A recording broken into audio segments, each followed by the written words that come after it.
All right, ladies and gentlemen, welcome to our first Wednesday meeting, City Council meeting. My name is Fernando Cabrera, and I'm substituting for our mayor and mayor pro tem while we're waiting for them. So we're gonna call to order at 6:11, and let's do roll call for now. Mayor Ana Velasquez. Mayor Pro Tem Maria Corlejo. Councilmember Fernando Cabrera. Present. Councilmember Fernando Ansaldo Sanchez. Here. Councilmember Evarista Benrose. Here. Thank you. Councilmember Cabrera, do you want to let folks know that we're on Zoom Yes. and that we're translating in Spanish? Yes. For everybody, we are in Zoom live, and you will be able to. Yes. Oh, the public were the one at the bottom. Welcome to your City Soledad City Council Successor Agency meeting. Your City Council members, agency members are. Through the chair. Yes. I'm so sorry. I meant just to read the meeting ID for Zoom. The meeting ID.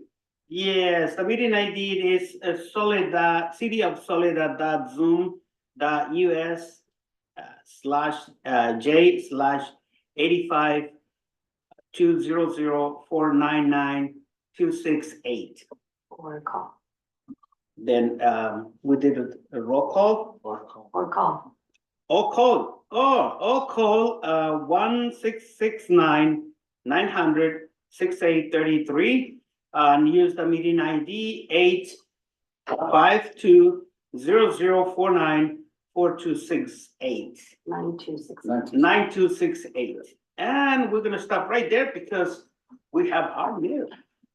Thank you. Go ahead. Thank you. Apologize for being late. No, No worries. We just opened. Open the meeting for public comments? No. No, we got not- the- we just got the That's nice. roll call and the next. Okay, good. public comment.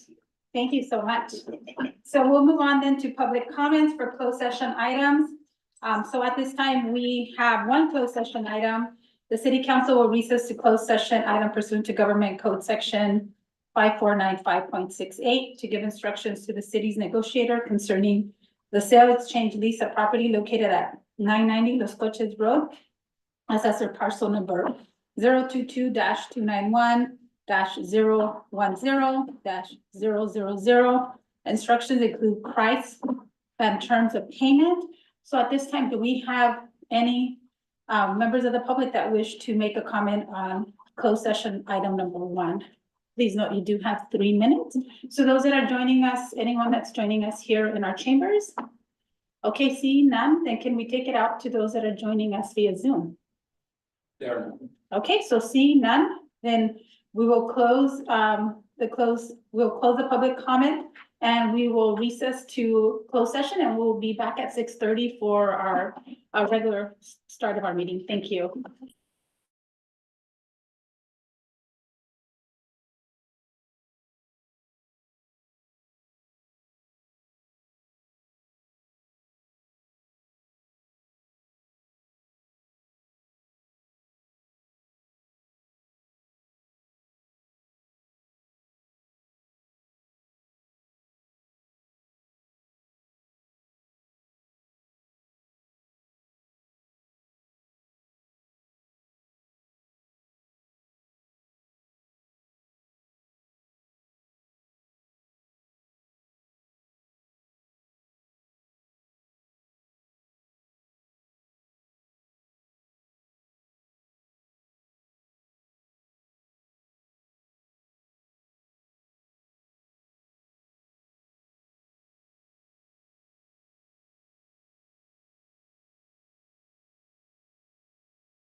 Thank you, everyone. Thank you for your patience as we're a little bit late coming into our 6:30, which is our start of our public portion of the meeting. So thank you for your patience for those that are joining us here in the chambers and those that are joining us via Zoom.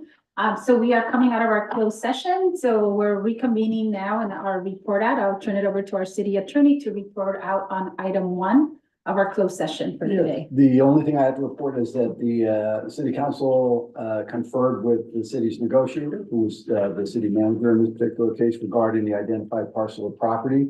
And other than that, took no reportable action. Okay, thank you. So at this time, if you can please stand and join me in the Pledge of Allegiance. And I will turn it over to DC if you want to lead us in our Pledge of Allegiance. Pledge allegiance to the flag of the United States of America, and to the republic for which it stands, one nation, under God, indivisible, with liberty and justice for all. Thank you. So I said DC and I apologize because it's our deputy chief, so I want to make sure that I address him correctly. For that. Okay, so we'll move on to our next item on our agenda, and today is, we'll move on to additions or modifications to the agenda. Do we have any additions or modifications? We do not. Okay, seeing none, then we will move on to our next item, which is our public comment. So at this time, the public that's here may address the council on items that are not appearing on the agenda. If you can please, we have 3 minutes and please be brief and to the point, and we want to make sure that all comments are respectful as well.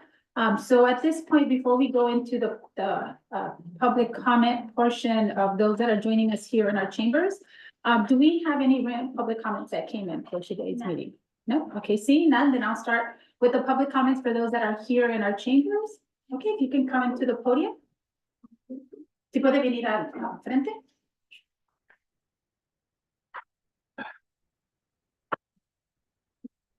Buenas tardes a todos. Buenas tardes.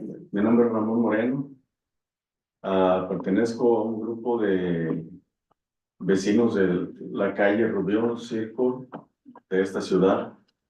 Y conjuntamente con ellos realizamos una solicitud de apoyo a la señorita Ana Velázquez para pedir su intervención para que de alguna manera se pudieran instalar topes, anuncios, no sé, algo que pueda bajar la velocidad de los autos que van de norte a sur de la calle Metz, que cruza con la Rubión. Nosotros, siempre que salimos a trabajar o llevamos a nuestros niños a la escuela, es un peligro para salir por esa calle. Ya tenemos la respuesta de la señorita Ana Velázquez. Nos comenta que pasó una copia de esta solicitud al Departamento Administrativo y a Obras Públicas de esta ciudad. Estoy aquí solo para saber cómo va, qué podemos tener de esa solicitud. Y tengo entendido también que en algunas partes de esta ciudad se están llevando a cabo stops en las esquinas y nos gustaría mucho que pudieran hacer algo parecido ahí con nosotros. Muchas gracias. Gracias. Y señor Moreno Suárez, este es el momento donde no podemos dar comentarios públicos. Cuando usted da comentario público, nosotros no podemos contestar. Pero le voy a decir a la gerente de la ciudad que hable con usted para poder tener una cita para entender. Ustedes son parte de Greenleaf Estates. ¿Sí? ¿Qué, perdón? De parte de Greenleaf Estates, del proyecto que está ¿Dónde está la calle de Rubio? yeah. No tengo conocimiento. No? Okay. So I think they're part of Greenleaf Estates. Rubian Court? Está por la bahía, de este lado, enfrente al cementerio. Yeah. Yeah, I think it is part of Rubian. Okay, so I'm telling you that we can't provide a response, but if you can, please, someone can get his contact so that way you can meet with him to go over his request. And through the chair, I think the translator is online. Good afternoon. Can you hear me? Okay. Yeah, okay. Okay, thank All you. right. Sorry about that. No problem. Good afternoon. My name is Ramon, and I'm from a group of neighbors that live on Calle Romero. And we are part of together, united. We're here to ask Ana Velasquez for an intervention. If she can facilitate some bump signs so the cars that pass in front of our street can lower their speed. The ones that are coming from north to south. Uh, the ones that are in the calle on the street Rubio. Sometimes when we go to work or we're gonna go to school, we take our children to school and we're walking. It's really dangerous. Cars are coming by really, really fast. So that's why I'm asking Ana Velasquez if he can help us. We already submitted a request, and so we wanted to know what's the status of that request. It seems like it was passed to the administrative department and public works. So we would like to know what is going on with that request. And I also have seen that there are some stop signs and some corners. So I was hoping that we can get one of those. Mayor answered that because it's a public comment, they can't really give any answers to the request right now, but they're going to get in touch with the manager so they can talk about their request. Thank you, and I apologize for not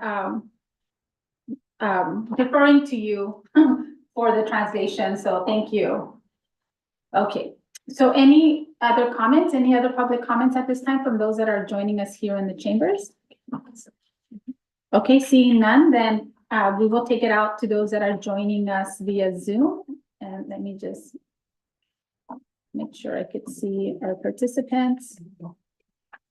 Okay, do we have anyone that is joining us via Zoom that'd like to make a public comment? Okay, and I see no hands raised. So at this time, then we will move forward and close the public comments for today and move on to our next item, which is our council presentations.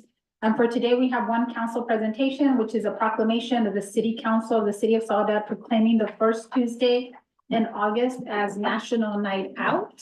And we do have our amazing Soledad Police Department that's here. We celebrated National Night Out yesterday, and it was a very successful event. But we want to make sure that we have this proclamation to be able to present to our Soledad Police Department, also to give an opportunity for our community to know all of the great things that they've done. And National Night Out has been instrumental for our city to really bring out the resources in our community out in a fun and engaging way that also provides them with a lot of resources. So whereas the safety and security of our communities are of most importance to the well-being and prosperity of our residents, of our citizens, and whereas community engagement and collaboration between residents, law enforcement, and local organizations play a vital role in preventing crime and enhancing the quality of life in our neighborhoods. And whereas National Night Out is an annual campaign that promotes police community partnerships to make our neighborhoods safer. And whereas by participating in National Night Out, we send a powerful message that our communities are united and dedicated to preventing crime and building a safer and stronger Soledad. And whereas in keeping with this year's theme, get involved, make a difference, the Soledad Police Department is creating a space where residents can feel a sense of ownership of their community.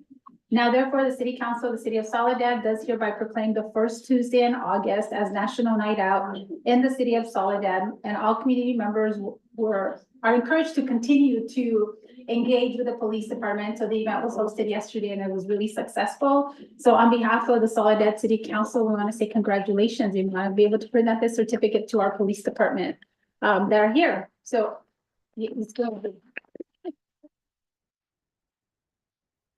So before I open it to comments from the council, would anyone, Chief, does anybody want to say a few words?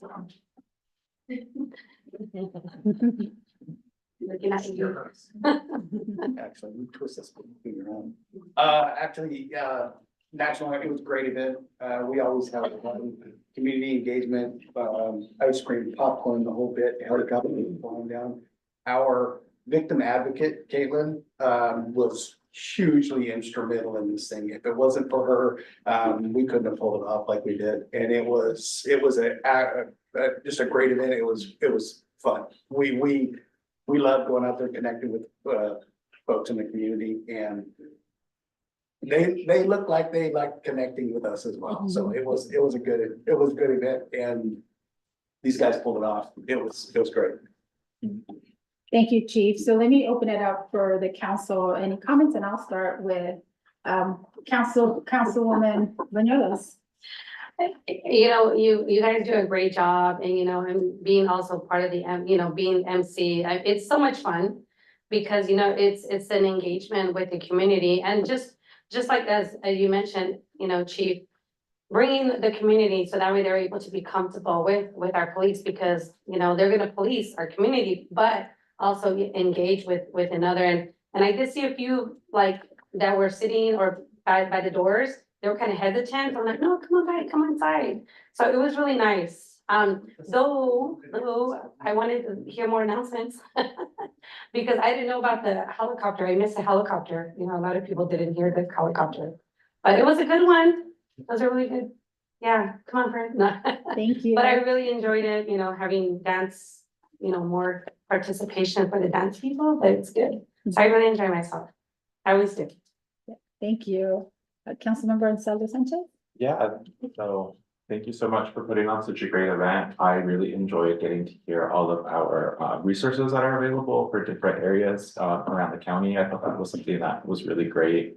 And I think it's something that's important for folks to know so that they're able to connect, with these resources. There was one resource in particular that I enjoyed listening about. I think I forget the name, they emailed me, but by the time I find it, right, but they did say that they work with a lot of families, especially when they have youth that, maybe a high risk, I guess, for lack of a better term.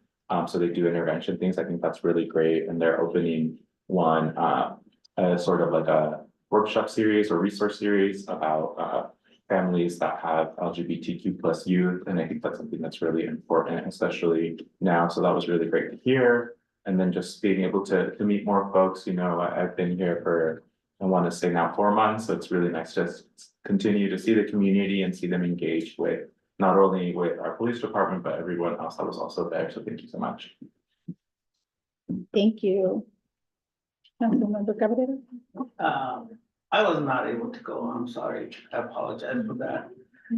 But one thing that I do want to say is I want to really, really thank you for cultivating, nurturing that trust in our community that you can see and you can feel when I talk to other people, they feel they can trust you, and that is amazing because not a lot of our community are willing to trust because of previous experiences and previous instances in their lives.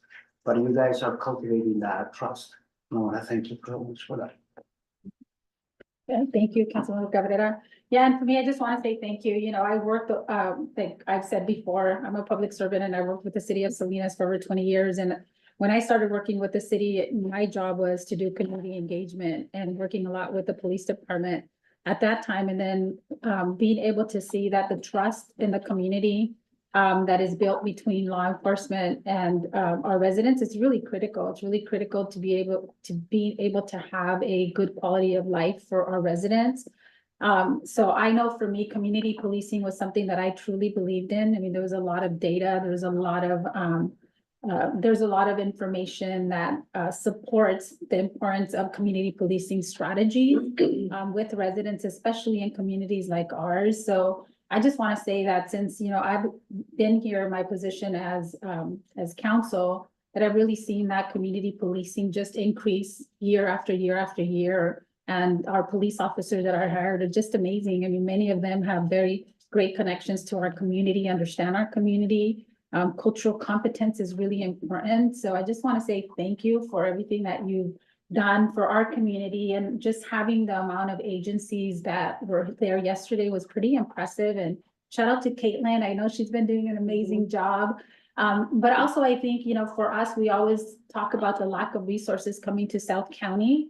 And I think you guys have proven that when we collaborate and we partner, that we can bring those resources here, and we see more now of that partnership. We have more to do, but it's really nice to be able to see the level of engagement from across the county coming to Soledad and saying, hey, I'd love to come to your city because you guys are amazing, your police department's amazing. So with that, I just want to say thank you again for a successful event, and the helicopter ride. I know some people missed it, but it was great. We didn't ride the helicopter, but the helicopter, the chopper is always really nice to be able to see. And I know they were really excited to be able to come to Soledad as well. So thank you. And with that, I would like to see if we can just pause for a minute so we can give you your certificate and if we can take a photo.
Okay, thank you again for your patience, to the public as we celebrate our police department and a successful National Night Out, and we can't wait for next year. So awesome job. So we'll move on to our next item of business, and that is presentation. So at this time, we do have two presentations. The Public Works Director, Don Wilcox, will give us an update on the Soledad water system, and then we do have a presentation on code enforcement and animal control as well. Good evening, Mayor and Council. Don Wilcox, Public Works Director. This is an update to the special meeting we had last Wednesday when we had to address some water well issues that were going on. So we're in much better shape this week. Last week, Tuesday, we had our third well go down, and we only have 5, so we're left with 2. A couple of days later, we got a third one back on, and then this week we're scheduled to have the 4th one back on. We ran into another 2-day glitch when well 10, when we went to start it back up after we put it together, a small transformer blew out. But our staff was able to replace that Monday. So we flushed Monday, took our first sample today, take our second sample tomorrow, and assuming they pass, which they usually do, we'll be back online with well 10 on Friday. So we'll just have one well out of service, which we can fully provide water service with one well out of service. We did get an estimate. So well 11's the one that went down, the third well that went down last Tuesday. We didn't get an estimate yet. Unfortunately, we pulled the pump, it's bad, the wiring's bad. The same brand and model is a 44 to 50 week delivery time frame. I'm sorry. So we're looking for something different. We obviously can't wait 9 months to 11 months for a new pump. It's a 200 to 250 horsepower submersible pump. They're not that easy to find, but they are out there. So it's probably still gonna be within the 30 days when we originally projected to have that well back in service. Once we find it, get a quote, we'll update council. We have the prior authorization to proceed as soon as we can find somebody with the pump and get it ordered, but we will give another update next Wednesday or at the next council meeting. Be happy to answer any questions. Thank you, Don, for those updates. I'll start with my left and Councilmember Cabrera. Do you have any questions? Yes, one. So I'm sorry, my ignorance, but with this we're looking at a new pump or a rebuild, or what is it that we're looking for? So this is our one and only submersible pump where the pump, motor, everything is 540 feet below ground. So the average life is 5 years. It's been 5 years. We don't use rebuilt pumps for that application. The above ground motors, yeah, we do. But the below ground, all in one, we'll go with a new But there's places where you can find it. throughout the country. Okay, thanks. Okay, thank you. Councilmember Alonso Sanchez? Yeah, I was just curious to know if, for whatever reason, if this continues to happen or happens in the future and there's these emergencies, is there a way to know, when we have to now pay for this, what we're not going to be paying for to kind of offset the balance? So we do budget for every year the CIP or every other year a well rehabilitation project, which basically replaces almost everything in the well. This year we were doing well 10, well 11 is the one that went out, so it would have been next, but the average for the submersibles is 5 years. There's also 500 feet of wire that goes down through the water column. We're not sure if it was the wire that made the pump go bad or the pump itself. We're still looking at that.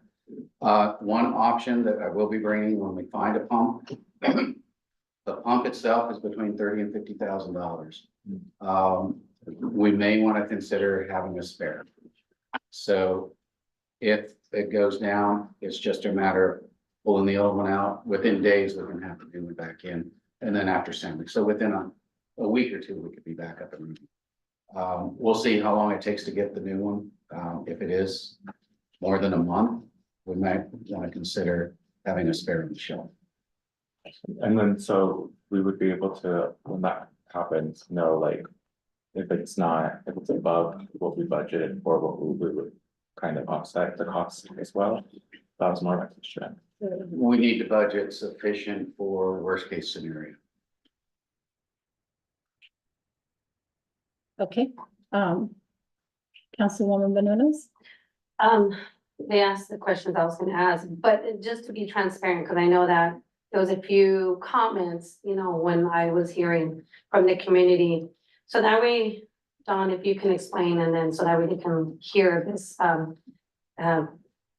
meeting, if you can be transparent and basically in the terms of when it gets down, because the way I explained it to them, but correct me though, is it's like, we don't know what's gonna happen. We don't know if it's gonna break down, so we have to maintenance it. And then, of course, present it to us to have a budget. But it's more, the way I brought it and explained it to him, it's sort of like a tune-up. We have to tune up our cars. We don't know, but we have to tune it up once every year or once, whatever it is. But can you help me explain if, can we maintenance it every year, every 2 years? I don't know.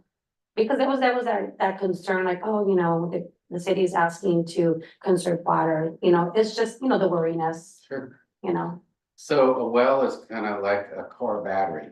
Car batteries can last anywhere from 2 to 7 years. Okay. Sure, they have a 3 or 4 or 5 year warranty, but sometimes it's just the luck of the draw. Wells, we plan on a 5-year life between rehabilitation. We didn't quite make it with well 11. Other ones, well 9, we've probably gone close to 10 years, but it's an above ground and it's quicker to change. So our experience, other agencies' experience with submersible pumps is, yeah, we probably should go with a 4-year lifespan change out as opposed to a 5-year. It's rare to have two wells go down at the same time. But it does happen. It's happened here. It's happened in the other cities, happened in the water agencies. And we made it through it.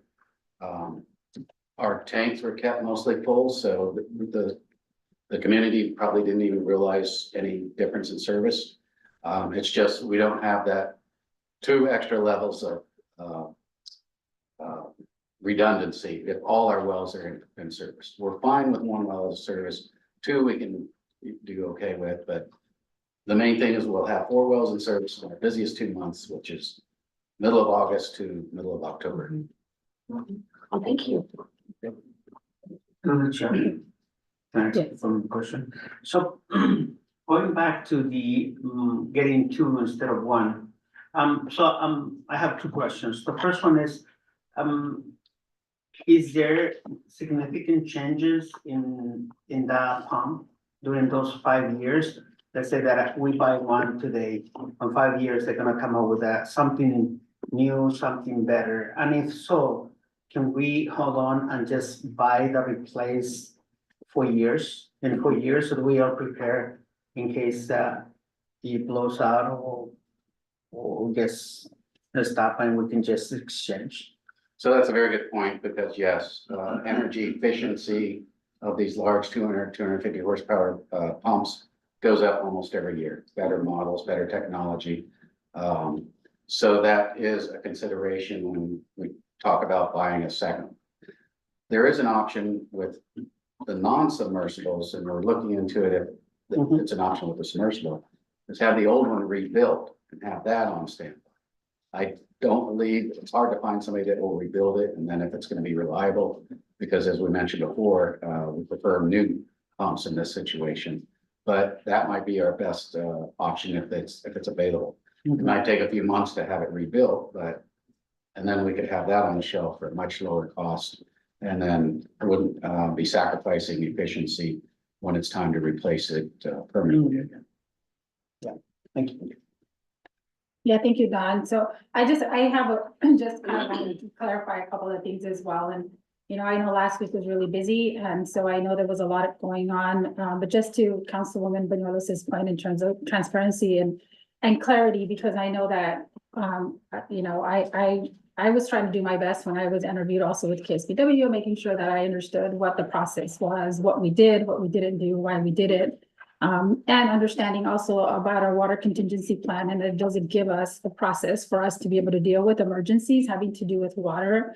So and there was a lot of community anxiety about it, what that meant and what we were doing with those city money, and how come, you know, our residents feel like they pay a lot of water, but I know there's been a misconception because our water bill includes, you know, not just water, but includes also garbage and other costs as well. But there was a lot of, at least what I heard as well, like, hey, we pay a lot of money. What is the city doing with that money? Is it gonna increase our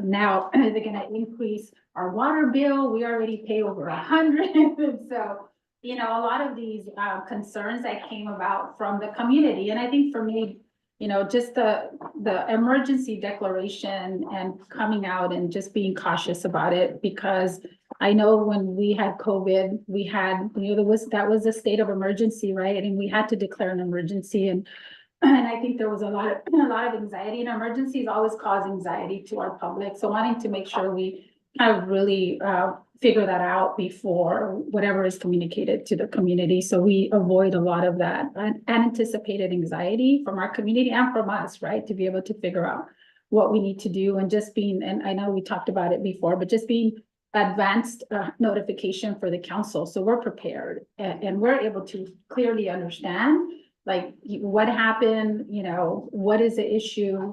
We can articulate that to our public, so we're not saying something that's totally different from what is actually happening. And I say that because I know that I was asked about, you know, some of the repairs, and I said, I'm not, you know, I don't want to articulate them because I don't want to give you something that's wrong, and then a whole different version goes out there to the public, right? So I think especially with this really detailed kind of issues and maintenance that happens with our facilities and our wells, that we need to just be very careful to be able to give us enough information that we understand what the issue is. But with that, I do want to come back to, we did approve an emergency expenditure for well 11. So we did have, as you mentioned, in our budget, well 10 improvements, but now that we have this emergency expenditure, then are we not going to complete the improvements to well 10, or what other projects are we not going to do? Because I know this year's budget was pretty tight and we don't really have a lot of wiggle room, and we were already anxious about some of the other funding sources that we need to meet. And so is there a specific project now that we're not going to complete because of this emergency? So we haven't gotten that far yet. Well 10 is back together, so there's two phases of a well rehabilitation project. You take it apart, video it, do a performance test, and then determine what components you're gonna replace. Most of well 10 is reusable, so we put it back together, and we would put that one off for another year or two. And then we'll fall back to 11. But as far as figuring out the budget, how much we did spend on well 10, how much well 11 is going to cost with the water budget is very tight. We have some contingency available as well, but it's gonna be tight.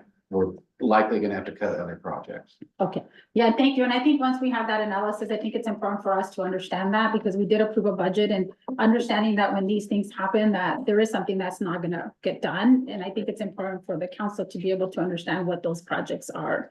And then my other, request, and I know you already talked about it, but I think because they're so, and now I know you said the wells have, or this specific submersible pump has a 5-year lifespan.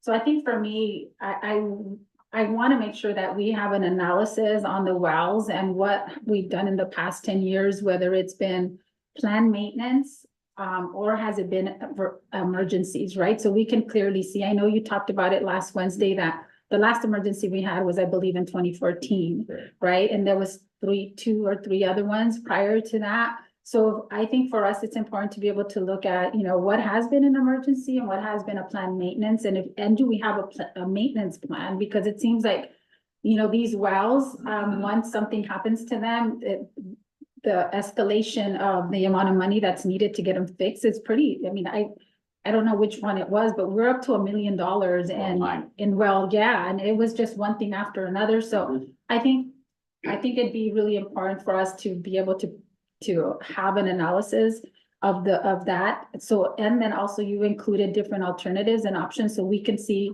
so what are the options, right? This is, obviously the wells need to be maintained, and thank you for also sharing that, when we don't meet some of those requirements, it's not just our residents are not having water, which is really detrimental, but we also don't have it for emergency purposes, right? And we're also in non-compliance with the state. So there's a lot of other things that are really critical. So if we can have options and alternatives of how do we proceed with the wells that we do have, so we have the regular maintenance schedule, and we're able to look at that on the budget CIP on every year to be able to plan for that, but have really important information to be able to let us know what are the alternatives, what is the maintenance for these 5 wells that we have for the next couple of years. So we're trying to be proactive and not reactive.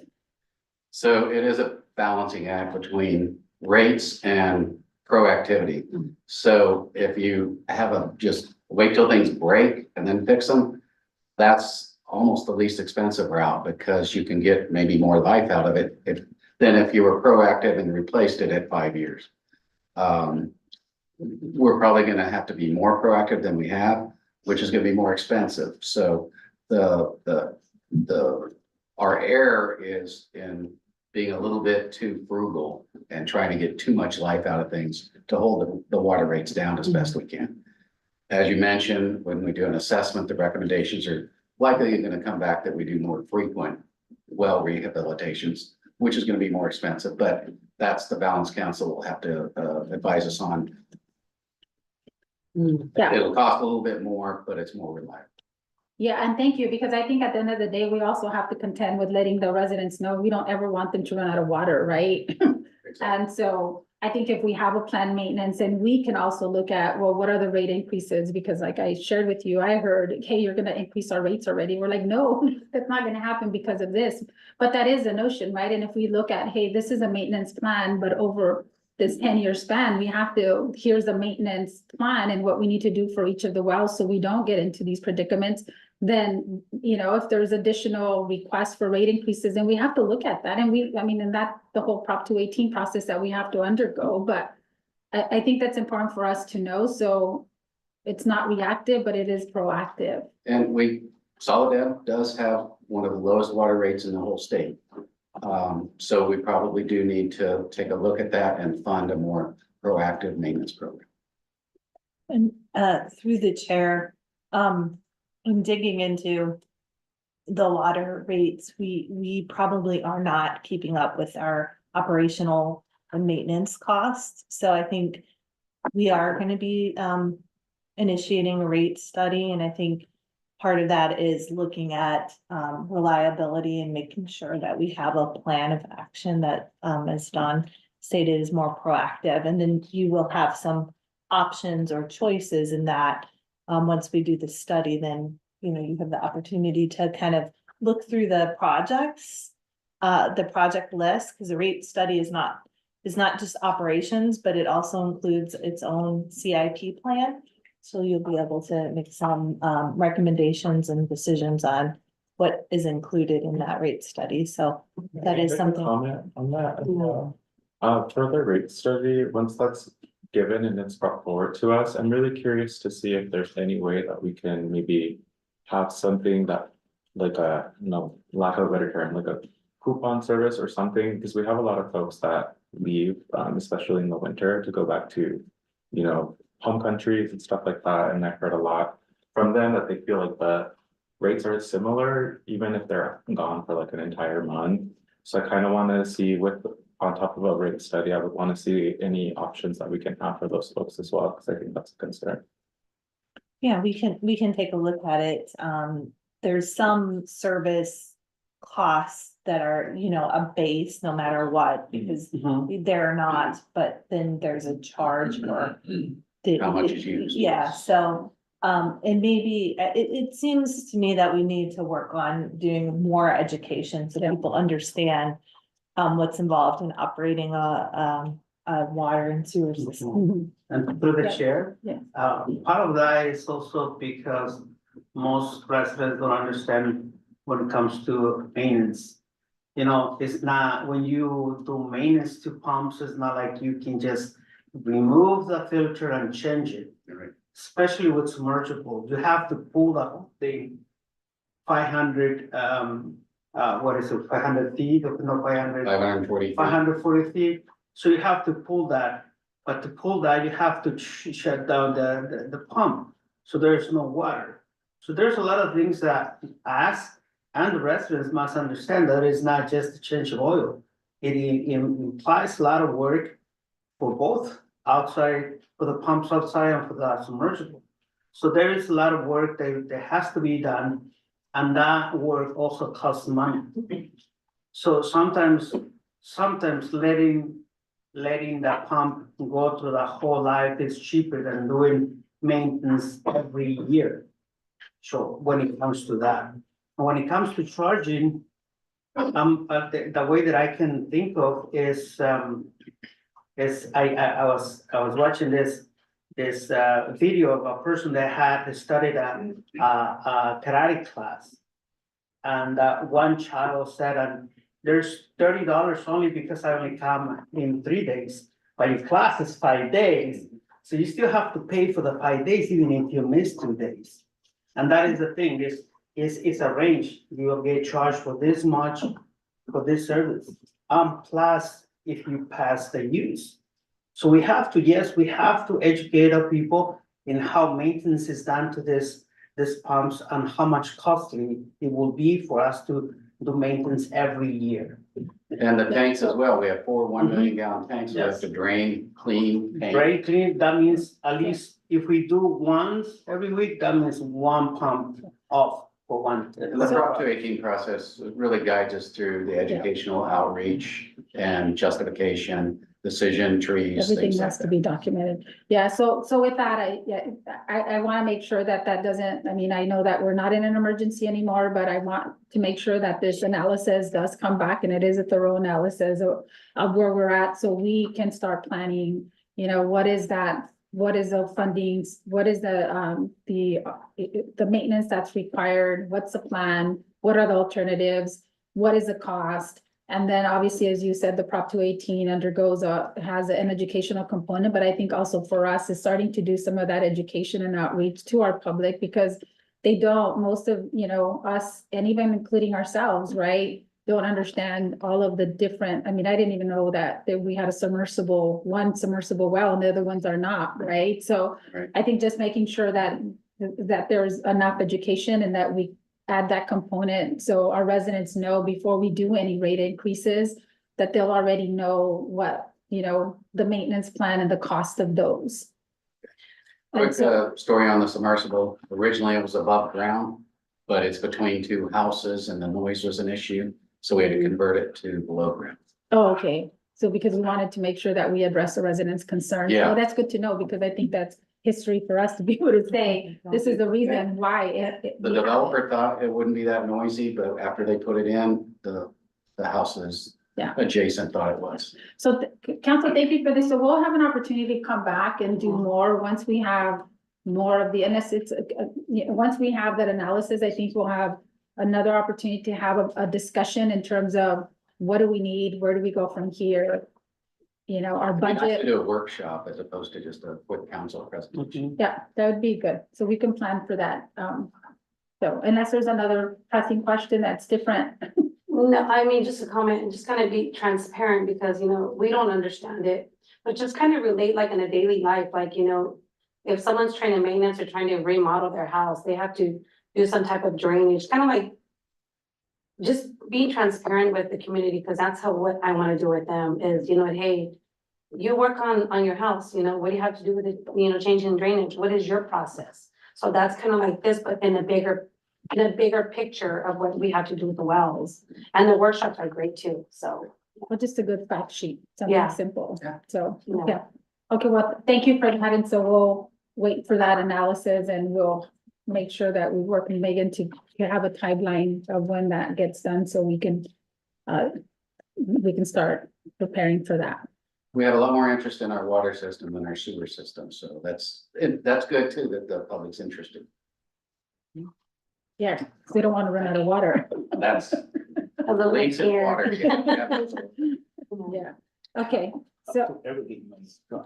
So we're gonna continue then, and I just want to thank the public also. I know there was the public that was conserving water, and even though it wasn't in an emergency state, I think, you know, we know, especially with California being in a drought several years, you know, prior, that it's still a good practice to conserve water at all times, right? And water is a precious, you know, natural resource, so we want to make sure we still conserve as much as we can. So with that, then we'll move on to our next item, and that is the 2023-2024 Code Enforcement Animal Control Presentation. And I will turn it over to our chief. Actually, No. we're gonna have Okay. code enforcement and animal control come up and.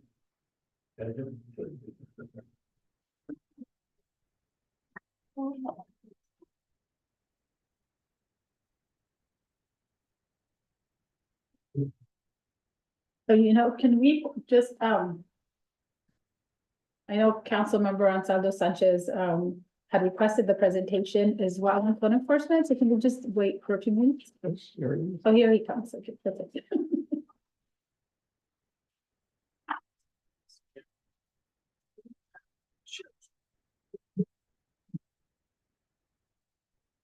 And we do have council the presentation that was in our packet, so you can follow along as well.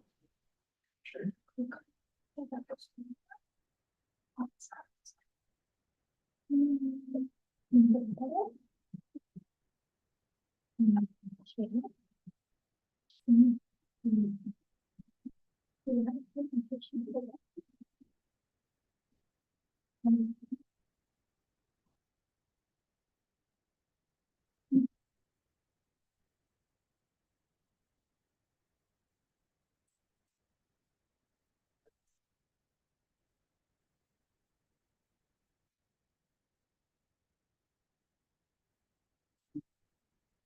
it's open.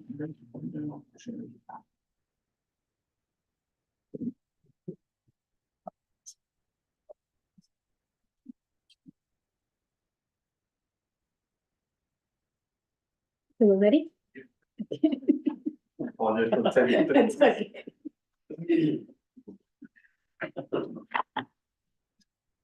Good evening, council, code enforcement officer Slav and animal control officer Sparcega. We're here to present to you some of the items that we have worked throughout the years. Go to start. This is a draft of, Pardon me, if you, because we might have some people online, online, if you don't mind speaking into the microphone. That'd be great, thank A you. little bit more. Thank you. Hello. Yes. Don't be shy. Yeah. You just have to push. Oh, yeah, there we go. Sorry about that. Thank you. so we'll start from left to right. We have 247 municipal code contacts. We have 218 citations. This is all between both of us for the year of 2013, 2023 to now. Yep, first, First slide. So I have to take. Yep.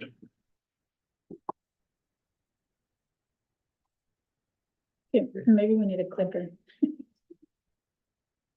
this down there as well. Next to the volume. Just click here. Let's start this slideshow. Yeah. AVs, we have 341. Vehicle towed, we have 96. Commercial enforcement, Officer Sly had 50. Animal control calls, we had a cumulative of 379. Parking issues or citations.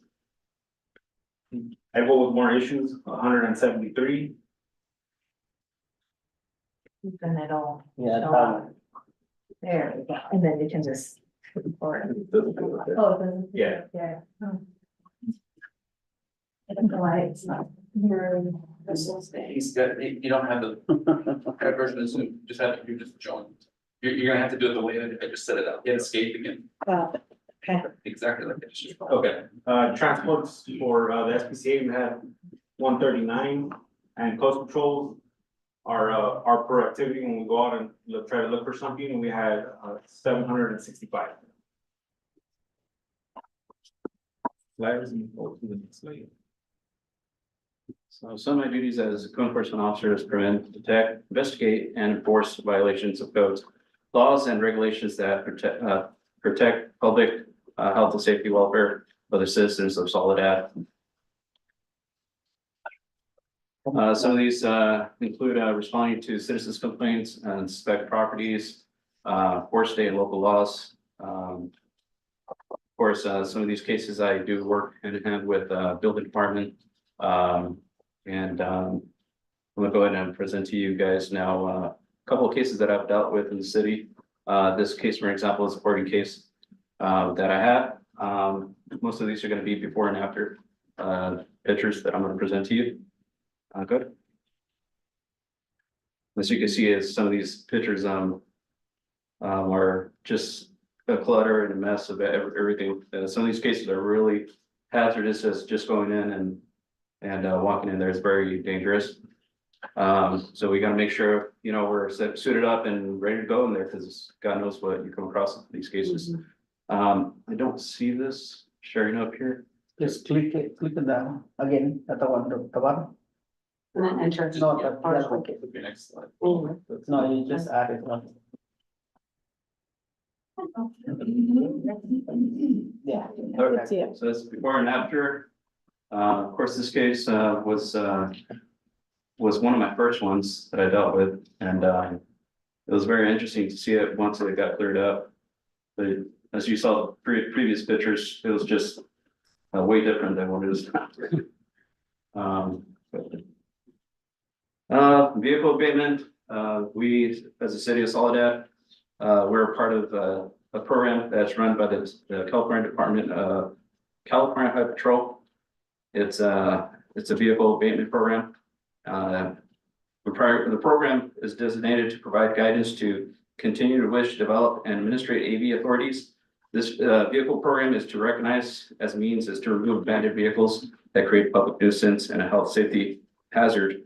Currently, there are 37 counties in the state of California that are participating in this program in the state, and we are part of that program ourselves here in Soledad.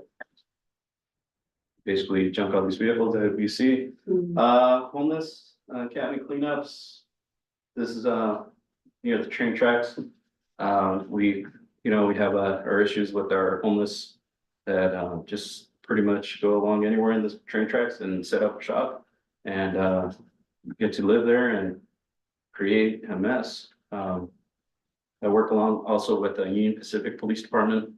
Normally we go out there and assist them as well to clean up some of these homeless encampments. Commercial enforcement. I am a CHP certified commercial enforcement officer with the state. Basically, when we go out there, I enforce the commercial vehicles. I know one of the biggest issues we had was the semis parked on Orchard. I used to receive complaints all the time.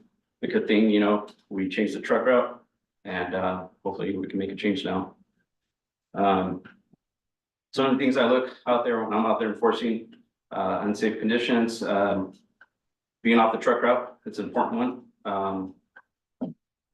Making sure that the vehicle that they're driving, they do a pre-inspection of the vehicle. Anything that I do see, I go ahead and address it. Of course, the permits, we have sometimes that have large loads that come through the city. Of course, we have to have permits for truck drivers that come in through the city and make sure they have their permits. We address those issues too. Making sure that, of course, have a valid driver's license to drive a commercial vehicle. There's been times that I have come across people that don't have their Class A, and we do have to take enforcement on that, just because it's just a safety issue. We're also working along with building department. These are some of the cases we have dealt with. Legal ADUs in the properties, building without a permit, before and after, as you can see.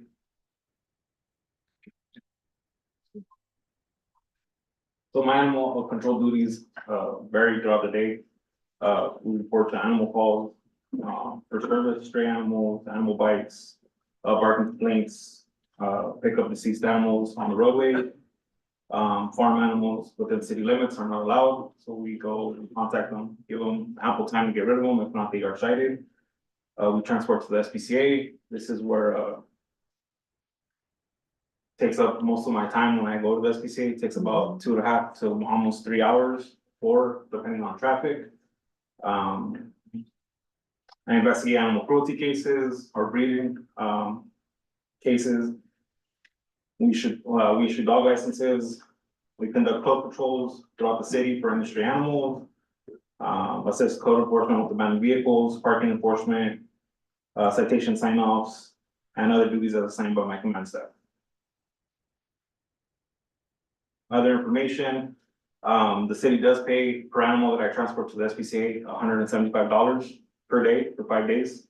If I take a pregnant animal, we're paying whatever that litter comes out, the $175 a day for 5 days.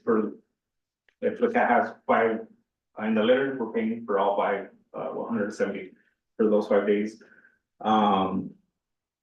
We also pay a fee whenever a citizen surrenders to the SPCA without me actually having to transport the animal. If they transport and they stay there from Soledad, we're paying out of pocket that amount as well. The police department does have 2 microchip scanners to assist with returning pets home safely to their home. Sorry, I said that twice. The city of Soledad is the only South County city that still picks up stray cats. I don't know if you guys knew that, but we are the only city that deals with stray cats.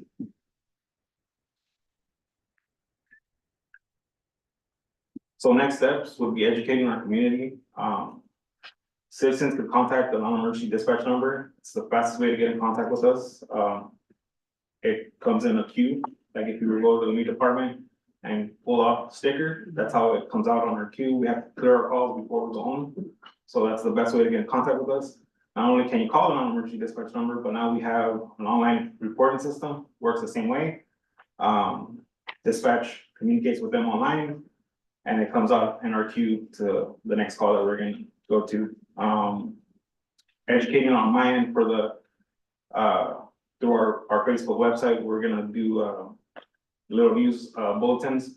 A lot of our citizens do have microchips in their dogs or placed in their animals, but they haven't registered them.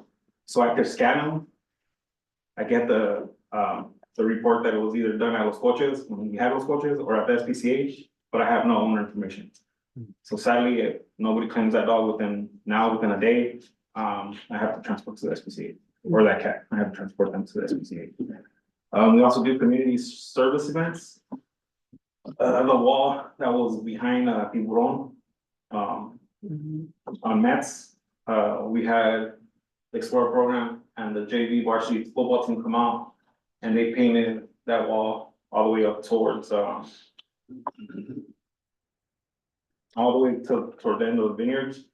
To this day, I don't think that they've actually re-tagged that wall. So they've kept it clean. I don't know if it's because it was our young youth that came out and did it. I haven't seen a tagging on that wall since we did that. Well, any questions? Chief, that was a wall that there was a complaint about? Yeah. Yeah, awesome. Thank you. So let me open it up to questions from the council.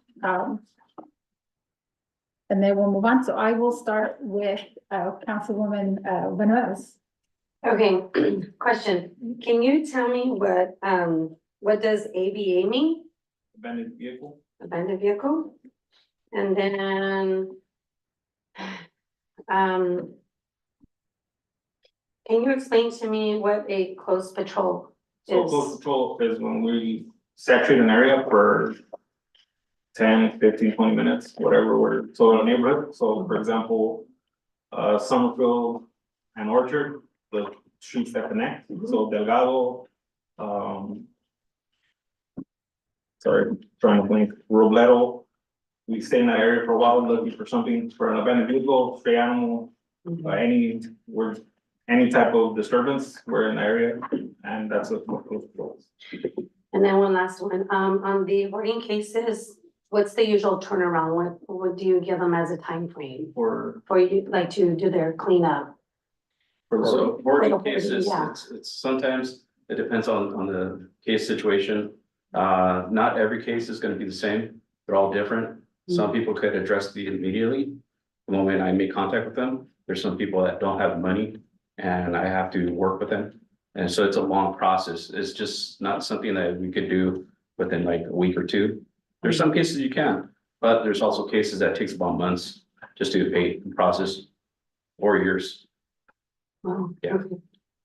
No other questions? Okay, Okay, thank you. thank you. Councilmember Ansaldo Sanchez? Yeah, just a little bit more about the abandoned vehicles. Is this just like vehicles that are like on major streets, or do these include those in neighborhoods that have been parked there? So these are vehicles, well, we do address the 72 hours, but these vehicles that we go and fall under the vehicle abatement program, vehicles are gonna be dismantled, missing wheels, sitting flat tires, cracked windshields, missing doors, missing the bumper, stuff like that, stuff that's gonna create a public eyesore to the public.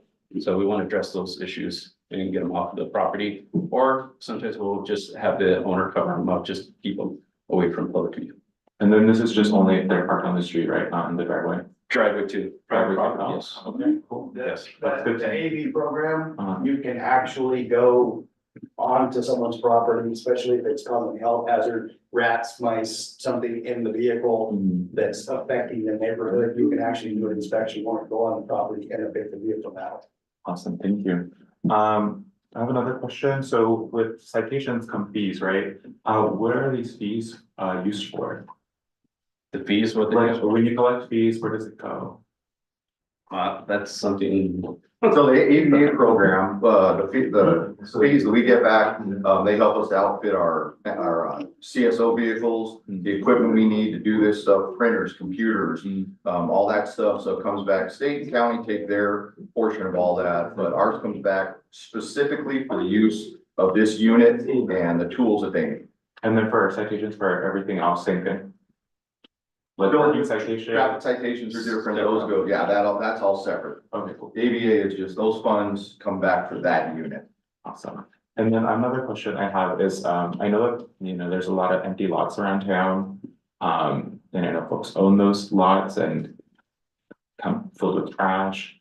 Is there any way that issue citations for those like bigger lots that have like toilet paper everywhere, trash? I don't even know if they live or don't live in the city. Like, what does that look like? That, well, it gets addressed with the property owner, and then, if it's not addressed, then that's where we need to take action. But normally I'll try to find a solution. If it's not created by the property owner and it's created by a neighbor property owner, then I'll address it with that person. Thank you. Through the chair, one thing I did want to give a little clarity on in terms of the citations.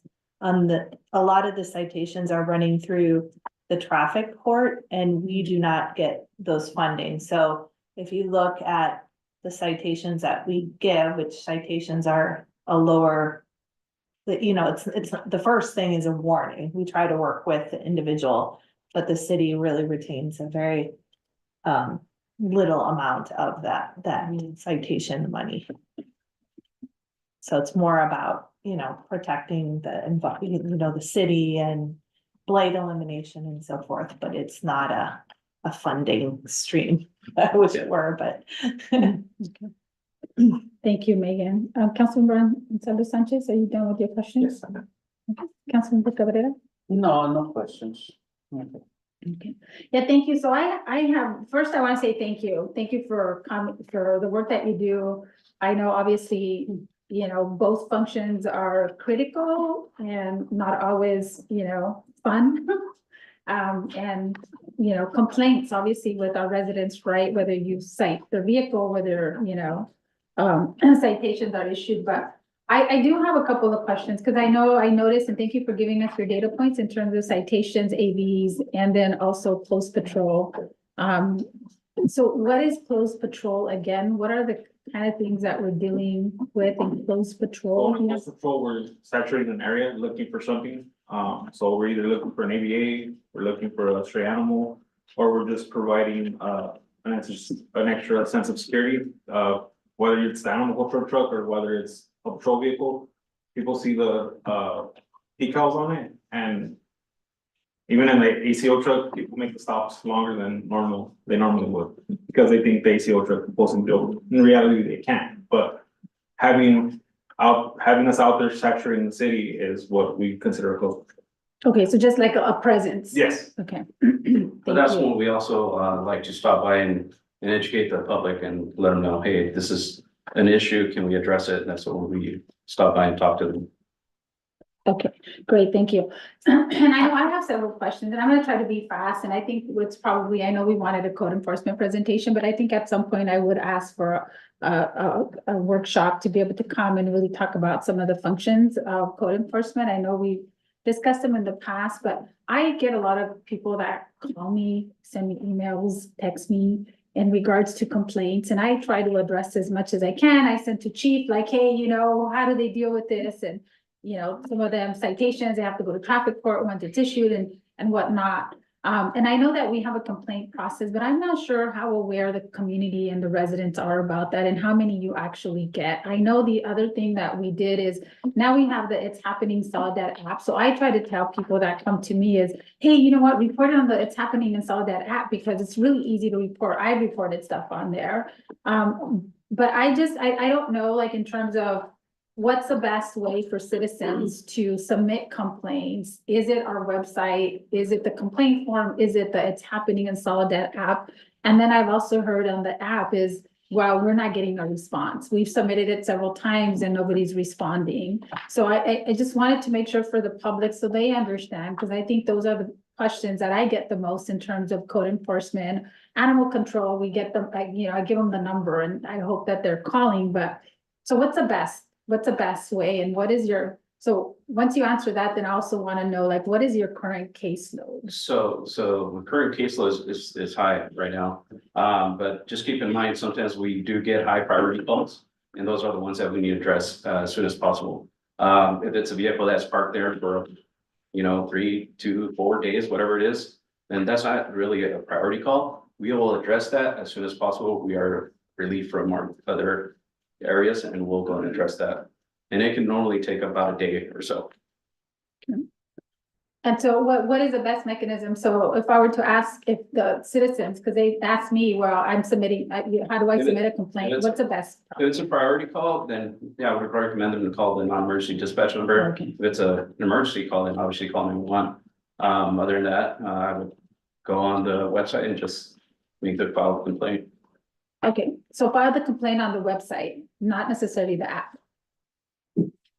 I'm sorry, that whatever system the city has is better. Yeah, Okay, it's, yeah. because that's where I'm getting confused, because I'm trying to say, hey, we have a complaint form, but we also have this app that I think is pretty amazing. I just don't know how many of our residents know. And are submitting They can do it when they want. What they have to be careful though, is a lot of times they'll put a complaint in and it'll go to another department. So they need to make sure if they're gonna complain something for code enforcement, animal control, police department, whatever, it has to go to our division. Because sometimes the complaints will come into public works for something that we need to handle and we won't get it for 2 or 3 days.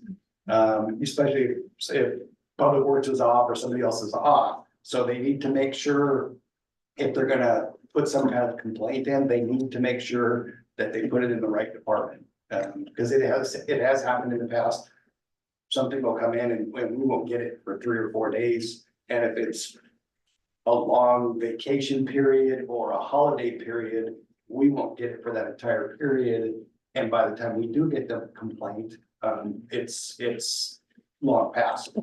So maybe it's going back and looking at how we have our app and how people are being able to click, because I thought you could submit like it's code enforcement or the police department or public works. Yeah. And then it routes it. So, because I know that's what I get a lot from the residents is I've submitted on these apps and I'm just not getting a response. Yeah, because public works, I've had them come to me and say, hey, we had this complaint sitting in the queue, we've been off for 3 or 4 days or whatever. And it was something that, if it was a complaint for service or something like that, we've gone 4 or 5 days and then the people think that we're not addressing their concerns. When if we would have had that complaint, we could have addressed it right then. Okay. So they just need to make sure they're putting it in the right queue. And through the chair, just to clarify with the police, I think the best way of reaching you is to call the non-emergency phone number or use the Spark backingfire.com, Yes. which is in the slide. Yes, same thing as Okay. phone non-emergency numbers. And Mayor, on that, you're gonna see That's a- real expansion on our responses now. Now that we have 3 community service officers, we have Sergeant Santiago who oversees them. We're gonna be able to spread the work out as this comes in. Critical calls, we can tell one CSO, hey, get to that. You get to the non-emergent stuff, you work on the investigations. And we have the sergeant overseeing this as the complaints are coming in versus getting put on the back burner. We're able to really get this moving now, and we're in the, baby steps of having 3 CSOs. But you're gonna see an expansion on our responses. Okay, yeah, thank you. And I appreciate that. For me, because I'm always trying to make sure that I'm responsive when I'm getting those emails or those concerns from the residents. But I didn't even know we had the Spark backfire thing, because I was just referring people to the app, or I just directly send it to Megan or Chief or whoever it needs to go to, just to make sure it doesn't get stuck somewhere. So I think it's important for our public and for us to be able to know what are the tools and what are the best tools depending on the concern, right? To be able to address the code enforcement and animal control. So I'll look at Spark, because that wasn't something that I was directing the public to do.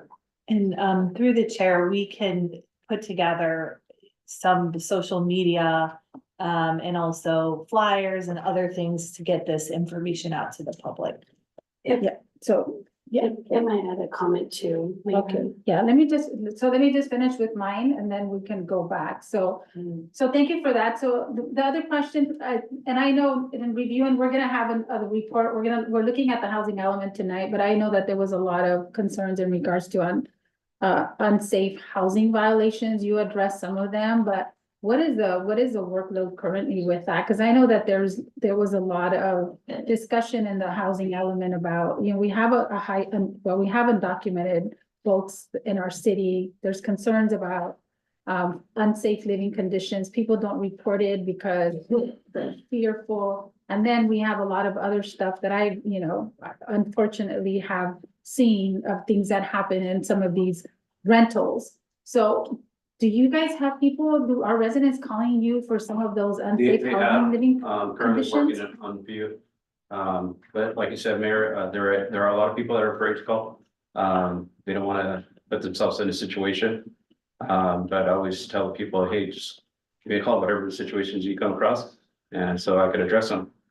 But there's a lot of subleasing the properties. There's a lot of that in this town. Sometimes it's kind of hard to get the public to cooperate with me. But those are some of the major cases that I do come across Okay. and I do address.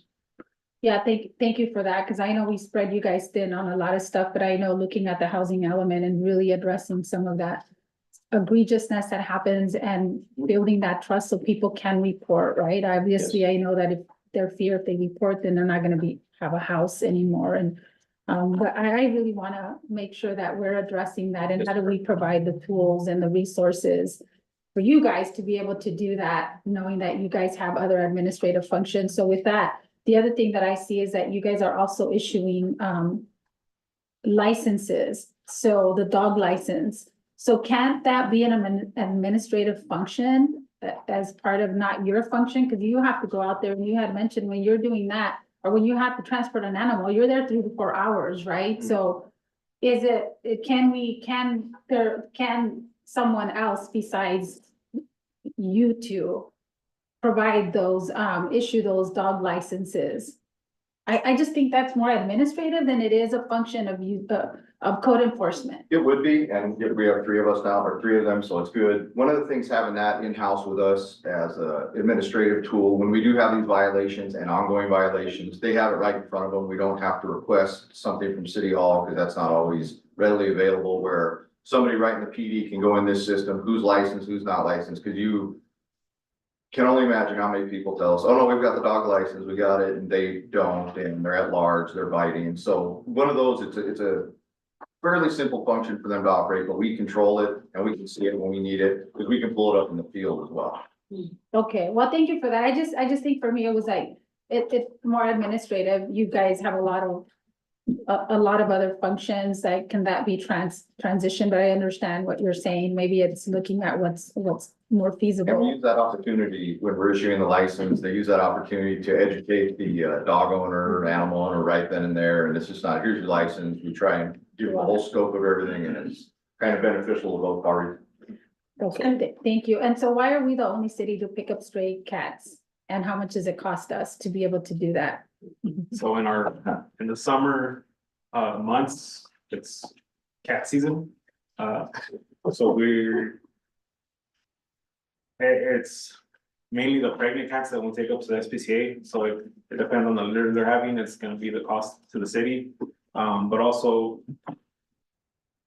I'm not completely sure why we're the only city that still deals with stray cats, because Gonzales and Greenfield and King City absolutely are just dealing with dogs. They get a call over the radio that somebody's calling about a cat. They'll call that person and tell them, these are your options. Have a good day. You transport them. And we transport them. Yeah, so the only reason why I'm saying that is because I know that we have an SPCA contract, and we know that that contract is really excessive, right? And we're trying to figure out, one of the things that they mentioned to us was a reason why why the increased amount is because we have a lot of dogs or a lot of animals that we're transporting, right? So I think for me is there a way, I know it's a service to the residents, but you know, how much of that are we doing? Like, is it volumes of cats that you're picking up and taking? And, you know, as you mentioned, you're spending 3 to 4 hours transporting to SPCA when there's other things that we could be doing here. So is that something that we need to look and assess whether that's something we want to continue to do? Because it is a cost at the end of the day to the city. And we also want to make sure we educate our residents about having animals, but that's also a responsibility. So, I mean, I think it's important for the residents to know how much are we spending on this and should we be spending money on that? Yeah, and I think, through the chair that we are looking for some direction on some of these issues, related to code enforcement and animal control. And one of them is, you know, do we need to scale back, maybe doing things about cats? For, you know, dogs are much more dangerous, so I think a lot of jurisdictions have scaled back on the cat transport because of costs. Because we're spending, I think, upwards of 10 to 12,000 per month on SPCA. Yes. Actually more, the chief is telling me more, so it's a lot of money that is going to the SPCA. And oftentimes, if the animals aren't adopted within a period of time, they're also being euthanized, so. Yeah, so it's not good. So anyways, thank you. I have other questions, but I know that we're also, I want to make sure I'm good on time because it's already 20 minutes instead of a 10-minute presentation. So I think what I would like to do is thank you for coming to do the presentation, but coming back and having some more discussion on code enforcement and what are some of the functions that we can look at to reduce some of the costs, and then some of the, you know, support, especially in terms of some of the housing violations and making sure that our community is safe as well, and that people that want to rent here or sublease, that they know what the rules are in our community. So with that, I just want to say thank you, and thank you so much, Officer Celaya. I know you've been really responsive to our homeless population and been out there as well. So I just want to say thank you for all the work that you've done and all the empathy and, you know, everything that comes with that. So just want to appreciate all the work from both of you as well. Mayor, I want to just add one thing if I could. We're the only department in the county that our CSOs are all sworn. They're reserve officers. They have peace officer powers. They're able to go out and handle their job, and it's an addition to our city in terms of safety. And one of our cases we just want to touch on today, because you touched on the health and safety and the collaboration. We had a hoarder case that has been going on for a couple of weeks, and it's affected half of a neighborhood. Officer Celaya did the investigation, and we got a warrant. There hasn't been an inspection warrant written in this county in decades. We actually had to our own Lorenzo Sanchez, who is also our code enforcement manager in Salinas, jumped in to help us to do this. Officer Celaya here wrote the warrant. We went before a judge. We worked with our city attorney on this, got it issued, and today the collaboration on this house, it's a hoarder rodent house. It's in my 30+ years, it's the worst I've ever seen. I didn't believe it until we got there. But today's event, we had Soledad Police, obviously we had City of Salinas. Lorenzo came down to assist us. Soledad Fire, Cal Fire Police Department. We had Public Works, both Joel and Mo's teams to help us. Mark from building was there. PG&E sent both their electrical and gas team. And we had Terminex and the SPCA. So when we have incidents like this, it's not just going and tell you to clean up. It is a large scale, all hands on deck. And we always start these with the lowest possible approach we can. We ask for compliance. Can we come in? Can we help you? These are the resources. But when they kind of slam the door and say, nope, I'm not going to change anything, and we have 6 houses that are being affected, then we have to take more stronger action. And it's not a criminal thing, yet we have a warrant from a judge that tells us we can fully do what we normally do. But we try and keep it as low as we can. But in the instance today, this one was one of the worst we have, and there will be, because the resident didn't want to work with us in the beginning. There's going to be a lot of restitution he's going to have, because all these agencies here we're putting in to get back on that. So it's just not go out and clean this up. We have a lot where no, we have to take these kind of actions. Yeah, thank you. I appreciate you sharing that with us and for our public, right? Because some of these cases are not easy, and we want to try to work with the residents, but sometimes it doesn't, you know, work out that way. And so thank you. And through the chair, the one piece of direction that we are looking for is, there has been discussion about establishing, administrative citations. And we, are looking to see, if the council's wants us to pursue that. There is a state, limitation on how much those, citations can be. For blight, I think it's 1, 3, and 500, and for building violations, it's 1, 5 to 1,000. It will take us a little bit of time, but before we expended the staff time, it would provide an additional tool to get compliance. And of course, we're not trying to be punitive when people are voluntarily complying. We don't do citations, but we do have some hard cases that having an additional tool might be helpful. But again, we didn't want to put in the work unless it was of interest. So does that need to come back to us, Megan, or are you looking for direction from the council today? Direction tonight, and then we may be following up with some more specific questions, but whether or not you're interested in us pursuing additional work on that. Okay, and would that require, so that would have to be on our municipal code changes or what? Yeah. Okay. Okay, so I'm gonna open it up. I don't know if the council has any questions on it. I'll give my opinion on that, but Councilman Cabrera, ask you a little bit more. Yes, what is it that we're voting on? So, one of the things that we've talked about, kind of in-house is whether or not we should have administrative citations that are different from the traffic court process that we use right now. Through the traffic court, the charges are actually mostly going to the court. There is the good thing is there's a due process, but it can be actually even more expensive than what, an administrative citation process is. So an administrative citation would give us the opportunity to have, for a blight violation, to give someone $100 ticket.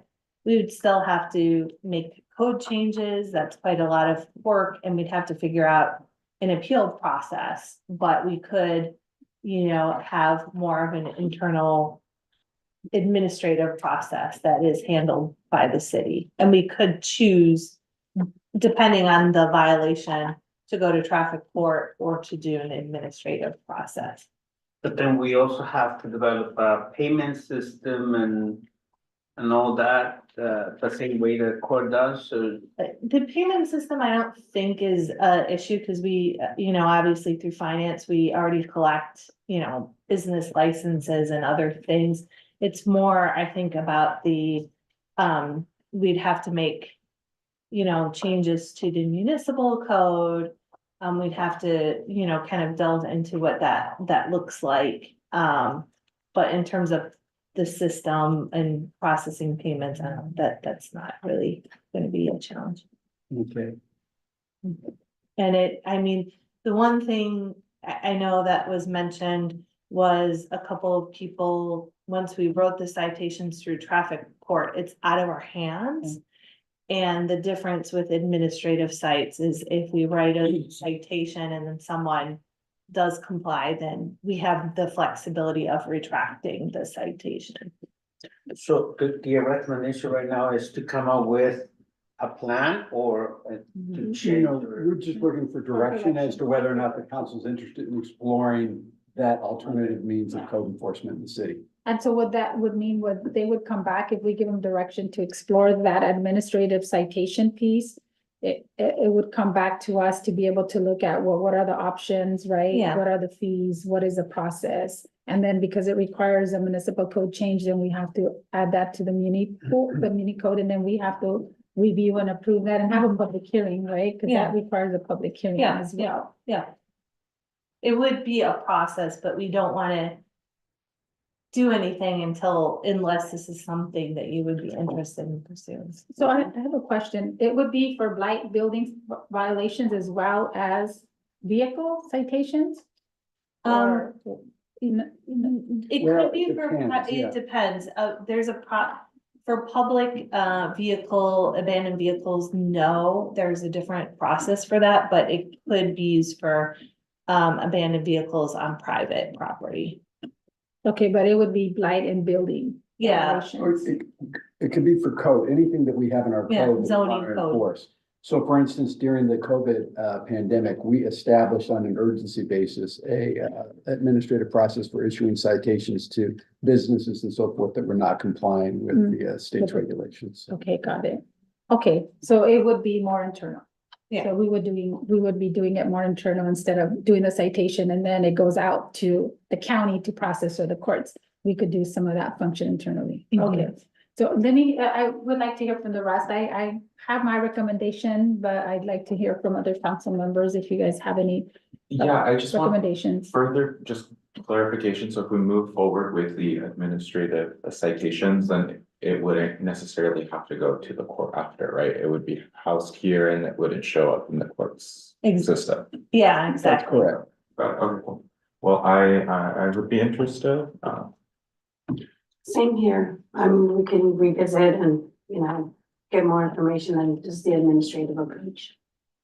Okay, I think, yeah, so I agree, and I think I would recommend this, because I know there's some cases that can take forever, and I'm really interested in a lot of the building and blight violations that I think we have, but it's been really, they're really hard, right, to process, because there's obviously all these steps, but if we can do some of that internally and work on that, and have a process in-house, I think that would work. I think also for us, we'd want to know the cost. So if we're gonna do something in-house, what would be the cost?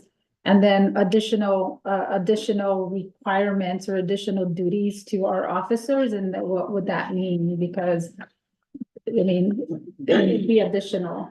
I think there'd be additional functions, or there's still the same functions, but now some cases are gonna take longer to address. Or maybe not.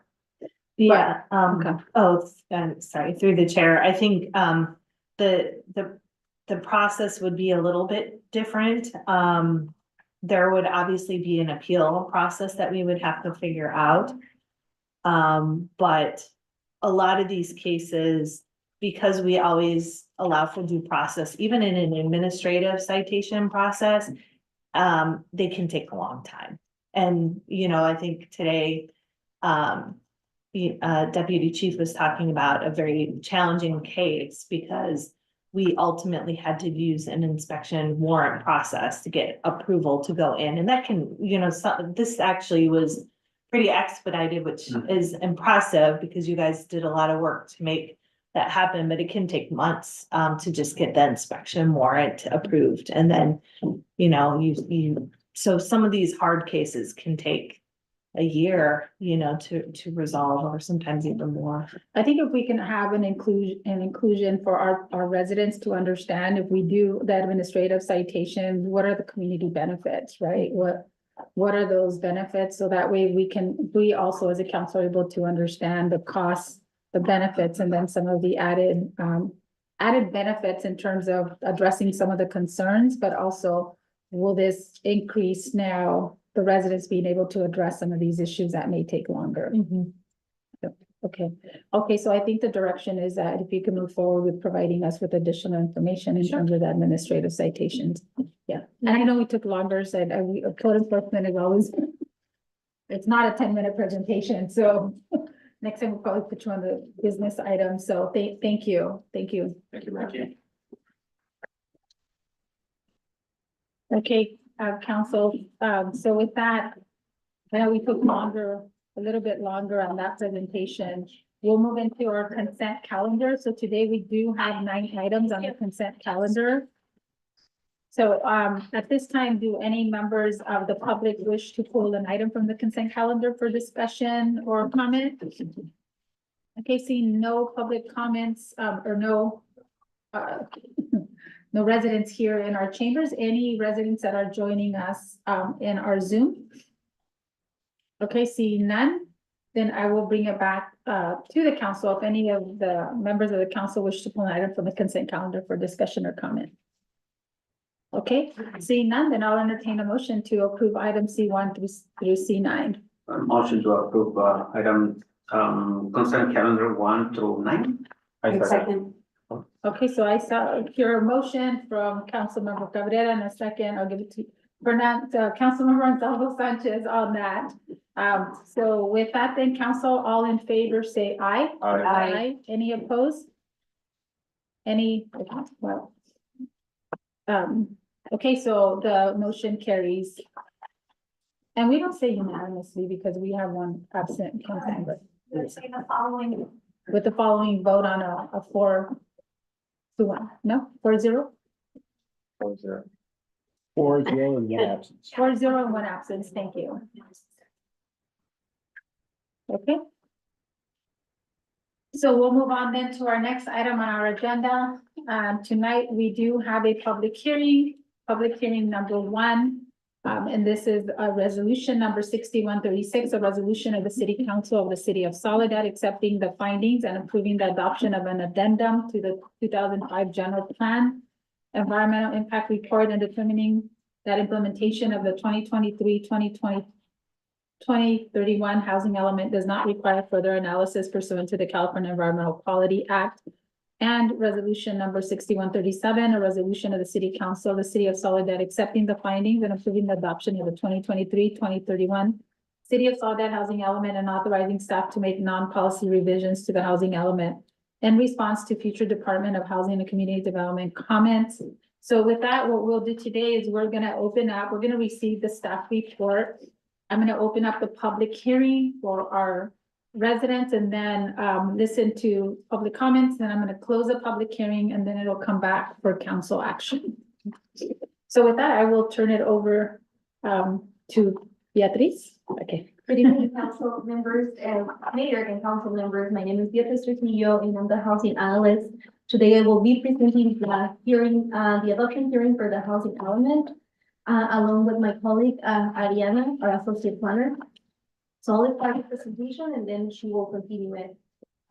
We also have our consultant, Nicole from Placeworks. In case there are any technical questions, she is in the line and she will be assisting in case we need that. So first, let's begin by defining the housing element and the requirements. So the housing element is our guiding document for the housing production. This is one of the elements that is part of the general plan. And it's required by a state law. So that a State Department of Housing and Community Development reviews all of the housing elements and makes sure that we are in compliance every 8 years. So our last housing element expired in 2023, December of 2023. So we are overdue. I think the battery was on.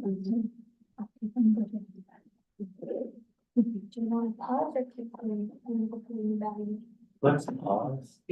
So this pause? Yeah, the battery's running out. Oh, okay, we'll take a minute. So for our public, we're just gonna take a few minutes. We have some technical issues and then we'll be right back. We'll take a 5-minute pause.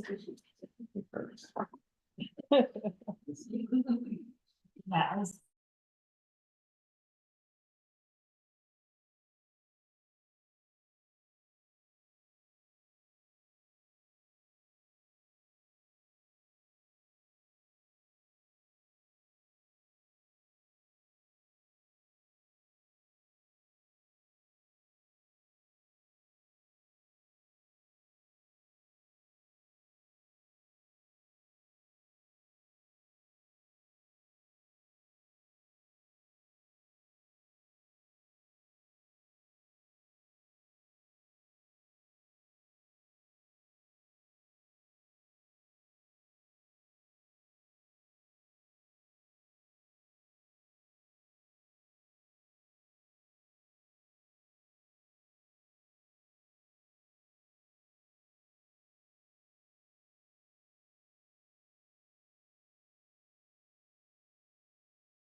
the housing element so that I can make sure that we can all hear, even the people on Zoom. Perfect. So defining the housing element and the requirements. The housing element is our policy document to make sure that we are completing our or that we are developing the housing and programs that we need. It's part of our general plan, so it's one of the elements of the general plan. And it's also required by the state law. It's the State Department of Housing and Community Development that it's in charge of reviewing every housing element and also approving it. And our housing element expired in 2023, December of 2023. So our element is past due. It's not a unique case. Other jurisdictions are on the same boat, but it is important that we get that up into compliance as soon as possible. So the housing element has some goals, and the main goals are to assess and address the constraints to housing development, to provide an assessment of housing element of the housing needs, and analyze progress over the implementation of the previous housing element. So in the new housing element, we will be assessing how we did on our previous cycle. And this also guides the future housing developments for the next 8 years. The timeline for the new housing element started in January of 2023. That's when we started working on updating our housing element. We did community engagement from April to November of 2023. And that was, Ariana will talk a little bit more about the details of the community engagement, what type of events we had, what type of workshops we put together. So all of that was to get us ready to submit a draft in December of 2023. That's when we submitted the initial draft to HCD. And HCD has an initial 90-day review period.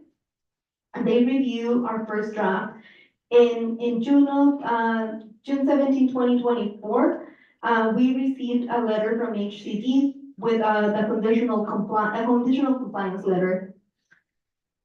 This sounds like there was a lot of time in between, but it's because we received the first comments from HCD, we made the edits to the first draft, we submitted the second draft, and we are at this point where we have submitted everything that HCD was requesting from us, we made the necessary edits. And on July 10, just recently, we presented this information to the Planning Commission at the first public hearing for adoption, and they recommended the adoption of the 2023-2024 housing element. So a very important component of our housing element is to make sure that we are meeting our regional housing needs allocation. That's for short RHNA, but I know that at this time of the day, we probably need a reminder for what the acronyms are. So this is a regional housing needs allocation. And this is what the amount of housing that the cities should plan for in the next 8 years. So this RHNA is determined by the state and also by the, I forget the acronym, but it's AMBAC, the Monterey Bay Area Association of the Monterey Bay Area Government. And then this allocation, the allocation determined by the state and AMBAC, is divided between the different cities in the region. So we get a portion of it. And like I mentioned before, the housing element is updated every 8 years. So in order for us to take a look at our new RHNA, I wanted to also have some information from the prior cycle, the one that we're closing in 2023. What was our RHNA and what were the units that we actually built? So as you can see, that's the gray chart. We did not meet our RHNA in cycle number 5. We built a lot of about 100 units, but it's not the same case for very low and low income. We almost met our moderate income units, but we know that because we were not meeting those numbers in cycle 5, we're gonna have a lot of work to do in cycle 6. And we have a strong pipeline, but these are our new numbers for cycle 6, and that will be for the new housing element 2023, 2031. So for very low income, which is 50% of the area median income or less, we need to build 100 units. For low income, and you can see the income range in the middle column of the orange chart. So for low income, which is 51% to 80% of the AMI, we need to build 65 units. For moderate income, which is 81 to 120% of the AMI, we need to build 183 units. And above moderate, we need to build 376 units for a total of 724 units for cycle number 6. And here I'm gonna turn it over to Ariana. She's gonna tell us a little bit more about her engagement strategies and our goals and policies. Hi, good afternoon, thank you. As Beatriz mentioned, with the housing element adoption, we are focusing a lot on extensive research, analysis, and with that comes a lot of engagement in order to produce the document that we need to allocate those units, but also create units for the city and the community of Soledad. So throughout this process, community engagement was very important. We did start off with a housing workshop to really help try to understand the needs, the housing needs of the community, whether it's talking about the specific housing development and also considering income levels where the city needs to prioritize and or what other resources for housing should the city implement in the housing element to create more programs and policies. So that was the basis of the housing workshop. We heard various concerns regarding income levels as well as opportunities for first-time home buyer programs and also resources for those that are currently renting and would like to eventually own a home. So we took that information in that housing workshop, and a lot of the information was also familiar throughout the entire engagement process. We also hosted a Dia de los Muertos event in November of last year, where we took more engagement procedure, gathered more information from the community through that successful event. And we heard the same items continued on. Therefore, the goal of this housing element is to portray that information and make sure it applies to the community of Soledad. With that being said, in order to meet the arena and make sure we plan for those required units, we have to categorize them on where we need to meet on the income category. So we will have to meet, again, 50 for extremely low, 50 units for very low, 65 for low income, 183 for moderate income, and 376 for moderate, above moderate. In order for us to meet those numbers, we have to think what specific pipeline projects or what projects that are coming in will be able to help us. Also, we're taking into consideration the projection of ADUs, which are being counted towards our regional housing needs allocation. And other vacant sites that may have the capacity to serve and hopefully aim to develop for the near future and help us reach our arena for the next 8 years. So the chart is also provided in the staff report that explains what I just presented here. And now, in order to meet those housing needs, not only do we need sites identified, we also want to make sure we retain any affordable housing units that are there, and want to make sure how we meet the goals to appropriately serve affordable housing in the community of Soledad. The housing element is guided by 6 different goals. Each goal has a set of policies, and these policies are in depth in chapter 7 of the housing element. The first goal is adequate housing sites. Goal number 2 is focus on new development and redevelopment. Goal number 3 is housing opportunities for all.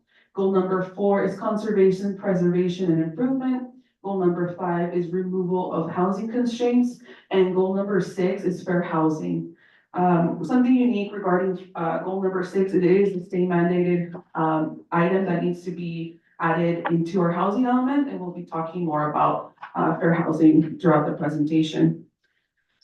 These goals were developed and were gathered from the previous housing element, and going through and redoing, updating our housing element, we saw that it still pertains to the community now, and we want to make sure we meet those boxes that we unfortunately the city did not meet in the past housing element. So we want to make sure we take it into consideration and grow from there and make sure that the goals are completed with specific policies and programs. In total, we have 49 programs being presented. 36 of them are continued programs from the last cycle, and we are proposing 13 new programs, which we'll be discussing shortly.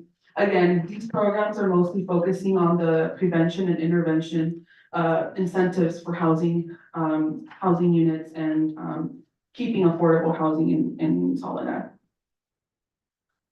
So to discuss briefly about the housing, the new programs, we are focusing on city-owned sites, seeing how feasible is it to create more housing units in the land that we have available.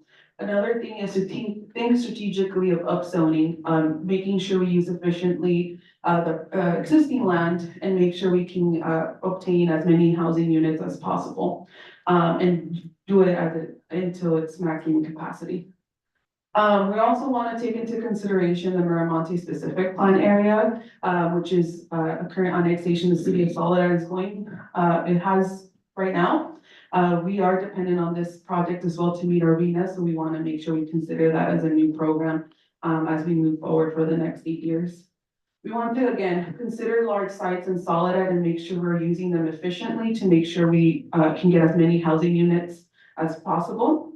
And with that, creating more units and more supply within the city will help hopefully lower the need of higher payments for rental and or ownership. So also having ADU production is also something that we're implementing, such as pre-approved ADU plans, which makes it easier for residents to build their ADUs for free. Moreover, we're focusing on housing trust funds, mortgage credit certificate programs, home buyer education and opportunities, and then first-time home buyer funding. So these are all, this is a category that really provides a service for residents and resources. So the city will be providing or looking into more programs in order to help the community either rent and or buy or own their own home. Lastly, or second, the second category down is a downtown specific plan and also lot consolidation and lot splits. So again, we want to make sure we use the land efficiently that we have.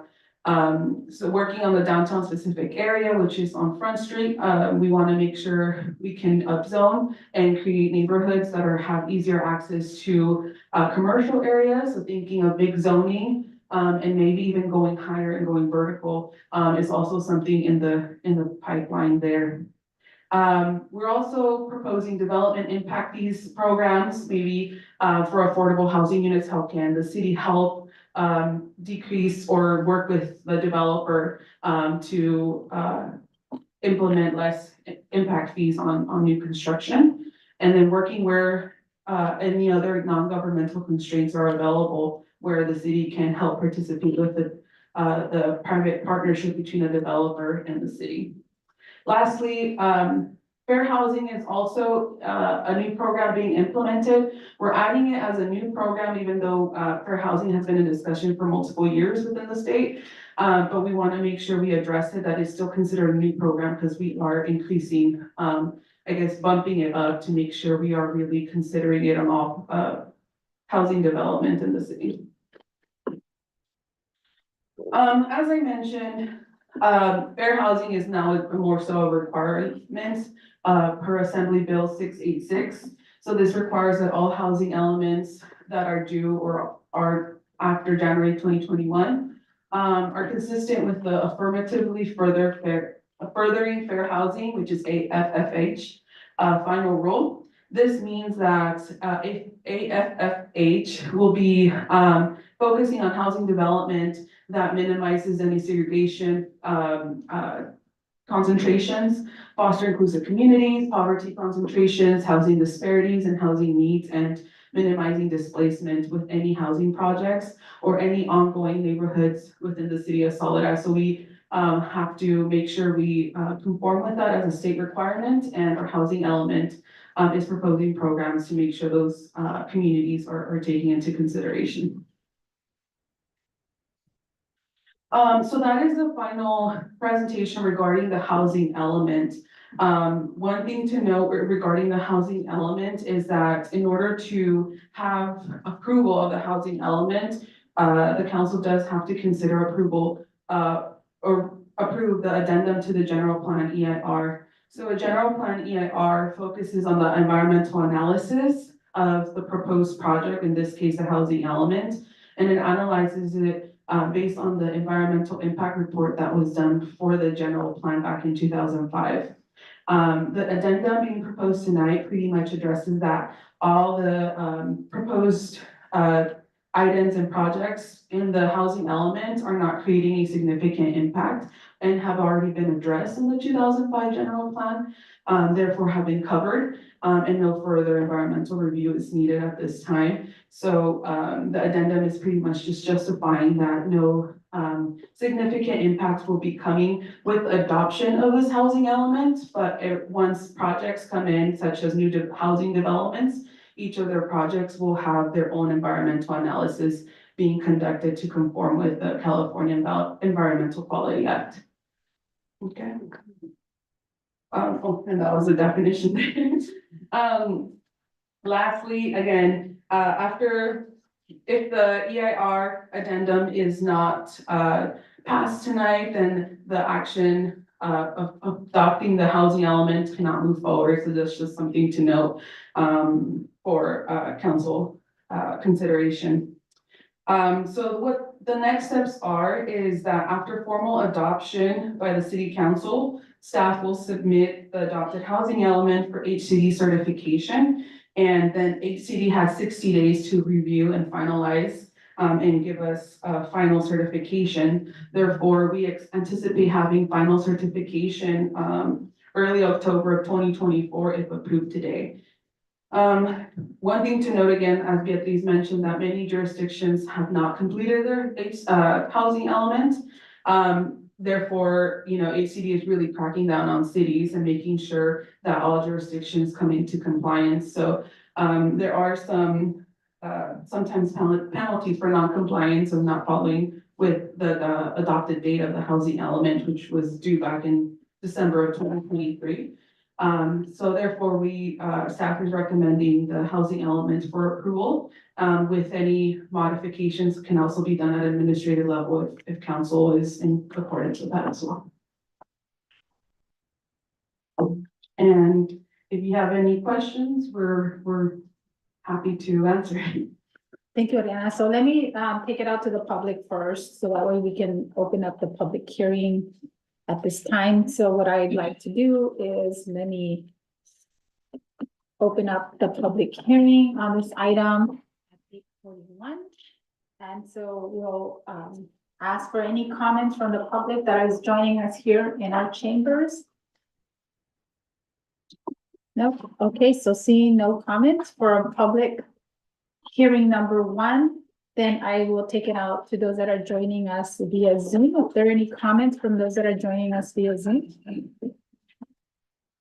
Okay, so I don't see any raised hands, so I will then close the public comment at 8:41, and then I will bring it back to council. For any questions first, before we go into any motions in regards to the 2 items, the 2 resolutions that we have before us. So I will start with Councilwoman Bañuelos, if there's any comments or questions in regards to the housing element. Can you explain to me, I think I missed it earlier, what EIR means? Yes, so EIR is an environmental impact report. So this is to pretty much be in conformance with the California Environmental Quality Act, which is a state mandated process for any project that is considered to have significant impacts to the communities.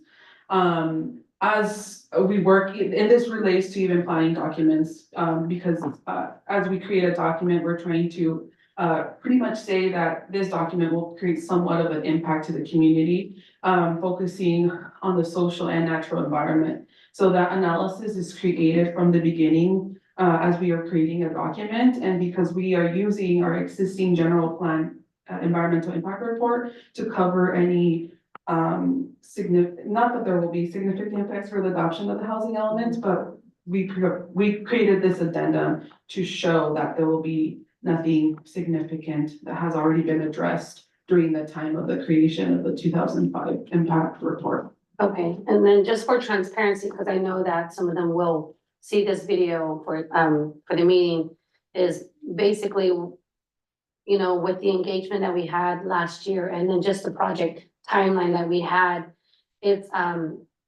all just kind of like a slow process because it has to be presented to us. But there's gonna be things happening slowly, but, you know, I just wanted to make sure I'm being transparent so that way they can understand, you know, what the process is with the housing element and stuff. Yeah, it's definitely a long process, and I think, this is the first housing element I've been involved with, but we pretty much, I guess, nailed it down within a year, and some jurisdictions could take up to more multiple years of how extensive it is. So, luckily, we had, you know, our consultant team very experienced and within the community of Soledad. They also did our previous housing element, so a lot of that work was already there. Just as we gained more staff here, we want to make sure, you know, those programs are then implemented and checked. As we already had thought of some and now we're implementing a little bit more. So the process of creating the document is long. However, once we're done and adopted, the implementation process is next. And that is when as staff, even planning commission and city council will then see the results of implementation of the housing element. All right, thank you, ladies, for your analytical skills with all this. It's thorough, so I understand what analytical means because I do it at work. So thank you. Thank you. Councilmember Selby Sanchez? Yes, disclaimer, this might take a little bit. I have a lot of questions and comments. My first question is, moving forward, can we receive copies of these presentations as well? It just makes it easier to look at. Real big slides, thank you for the information. I don't even know where to start. Okay. So could we go back to where the arena numbers are? Excuse me.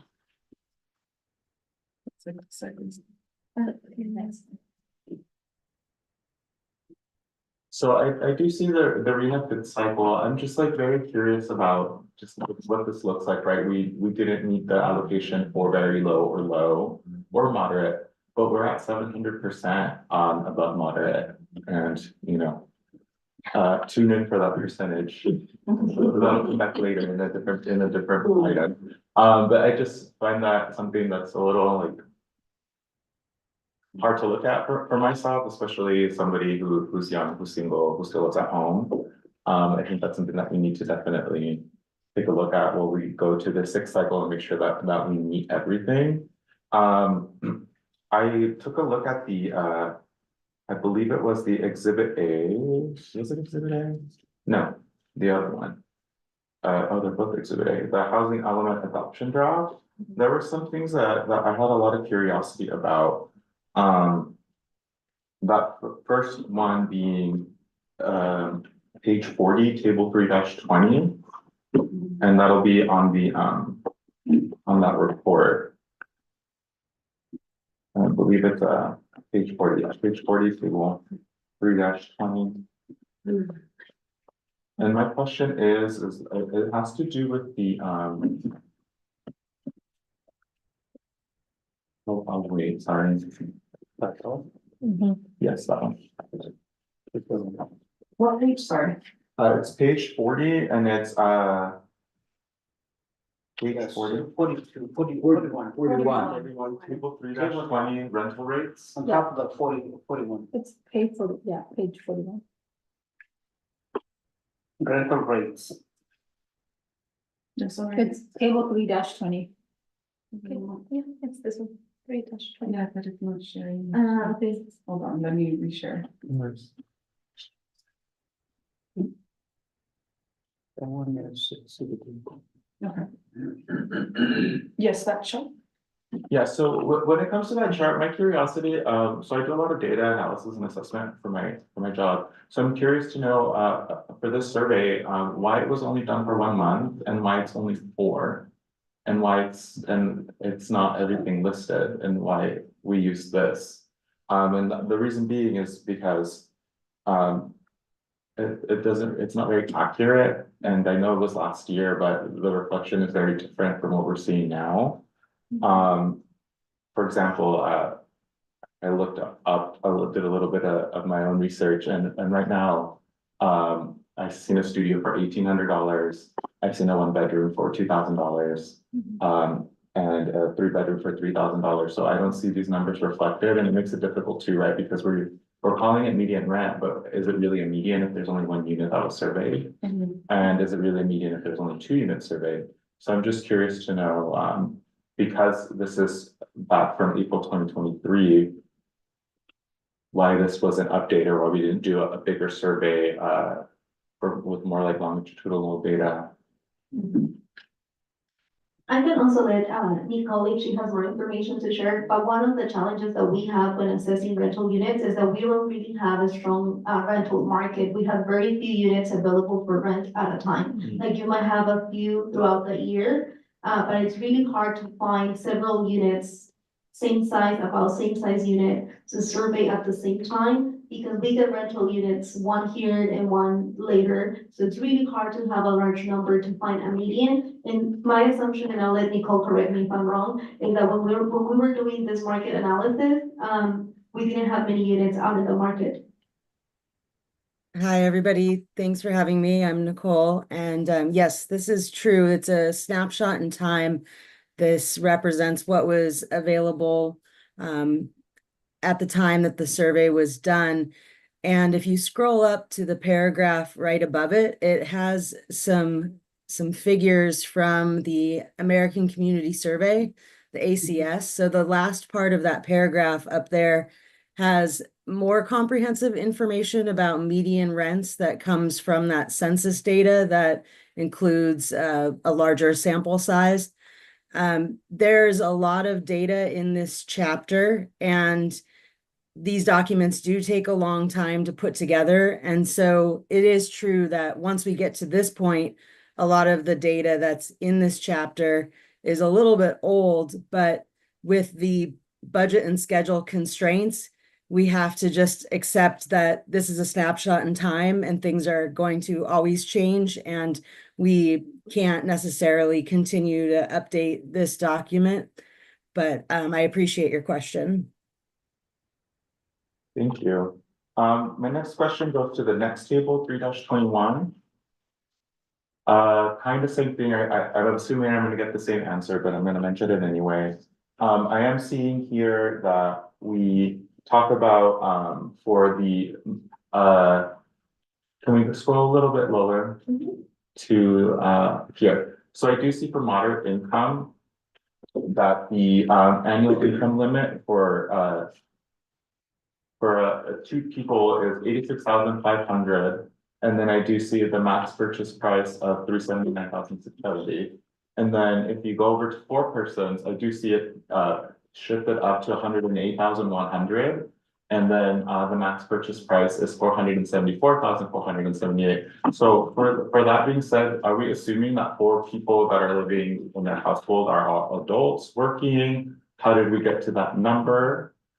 Is question number 1. Question number 2 that I have is really that max purchase price being 474,474, and then in that affordability, it says that Soledad is generally affordable. I haven't seen a home for 474,478 in quite a while. I'm not sure how that would be generally affordable. Just for like some more data aspects, I looked today on Zillow and I see a 3-bedroom is 1 3-bedroom, 2 bath is 555,000. 1 3-bedroom, 2 bath is 629,000, and then another 3-bed, 3 bath is $685,000. So I am a little like confused about how we got to that 474 number and how we're calling it generally affordable if I haven't seen that price in a while. Yeah, so let me see if I can answer part of the question. So these are the maximum sale price for our units that are part of the inclusionary ordinance. So when we are building units and the seller is gonna have a portion of those units marked as affordable, if they can sell affordable units under 2 income categories, low or moderate. Most likely moderate, because people in the low category, they have a really hard time getting a loan from the bank. So it's more likely for people in the moderate, which is 81 to 120%, to be able to purchase a home. So for those people, if we will see these prices reflected a little bit more on the Las Viviendas homes, because they are part of our inclusionary ordinance and they are some of our recent units out for sale. So they do reflect, because I oversee, the affordable units that go out for sale. And those prices are reflected, the maximum, purchase price are reflected on the viviendas. They follow this type of chart for the affordability levels. The problem is that you probably haven't seen that because units in the market, market rate units, they are no monitored through this chart. And those units are also bigger units, and they're older units. So I think planning commission council has done a great job in the last few years, really enforcing the production of affordable housing. That wasn't the case in the prior years. And that's why you see that our RENAM numbers were met on cycle 5. Development projects take years to get finalized. We have a strong pipeline for this current cycle. But the reason why you don't see that is because those are older homes that are not part of our inclusionary process. Awesome. Thank you so much for that clarification. Which brings me, I guess, it brought up a new question / comment. Back to Las Viviendas. Excuse me, do you want me to address the other part of your question with this before you go on? Sure, that'd be great. Thank you. So this is a standard way that affordability is analyzed, and the number of people, it is not, it's not specifying whether it's how many adults or how many children. Every county in the state, they identify the median income for each county, and then based on that, they do a formula.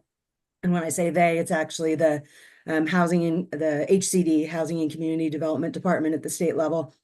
So they take that median income and then they do 120% of it, 100, and then 80% of it, 50% of it, and so on to get the different levels and what would be the income by number of people at each level. And then as far as what is affordable, the standard is that a household shouldn't pay more than 30% of the household income on housing to be considered affordable.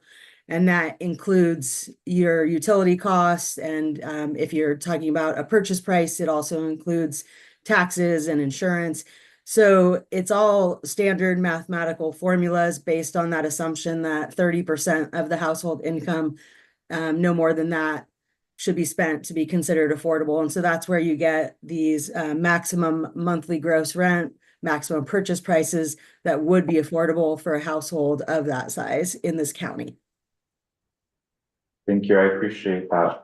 So back to Las Viviendas, I actually myself was interested in purchasing one of those. The unfortunate part was that I made too much to be part of this, and I made too little to qualify on my own to do it at market rate. So I think that's one thing that I would really like to see addressed, again, as somebody who is single, going to be 30 next year, and I'll say that probably this time, and still living at home. So it's just like these things that I don't know how we can possibly figure out, because I don't think we have, and I know I'm not the only person living in Soledad in that demographic. So it's just something that I feel like I have to bring up, at least here, to kind of talk about it a little bit more, you know. One other thing, another comment that I had to do about ADU. Is that part of, so when someone has an ADU in their house, is that part of the person per household number? Can you clarify that question? Yeah, so I'll go back, I'll start in a different way. So if we go up to 3-13. I don't know what page it is, but it shouldn't be too far out. 3-13.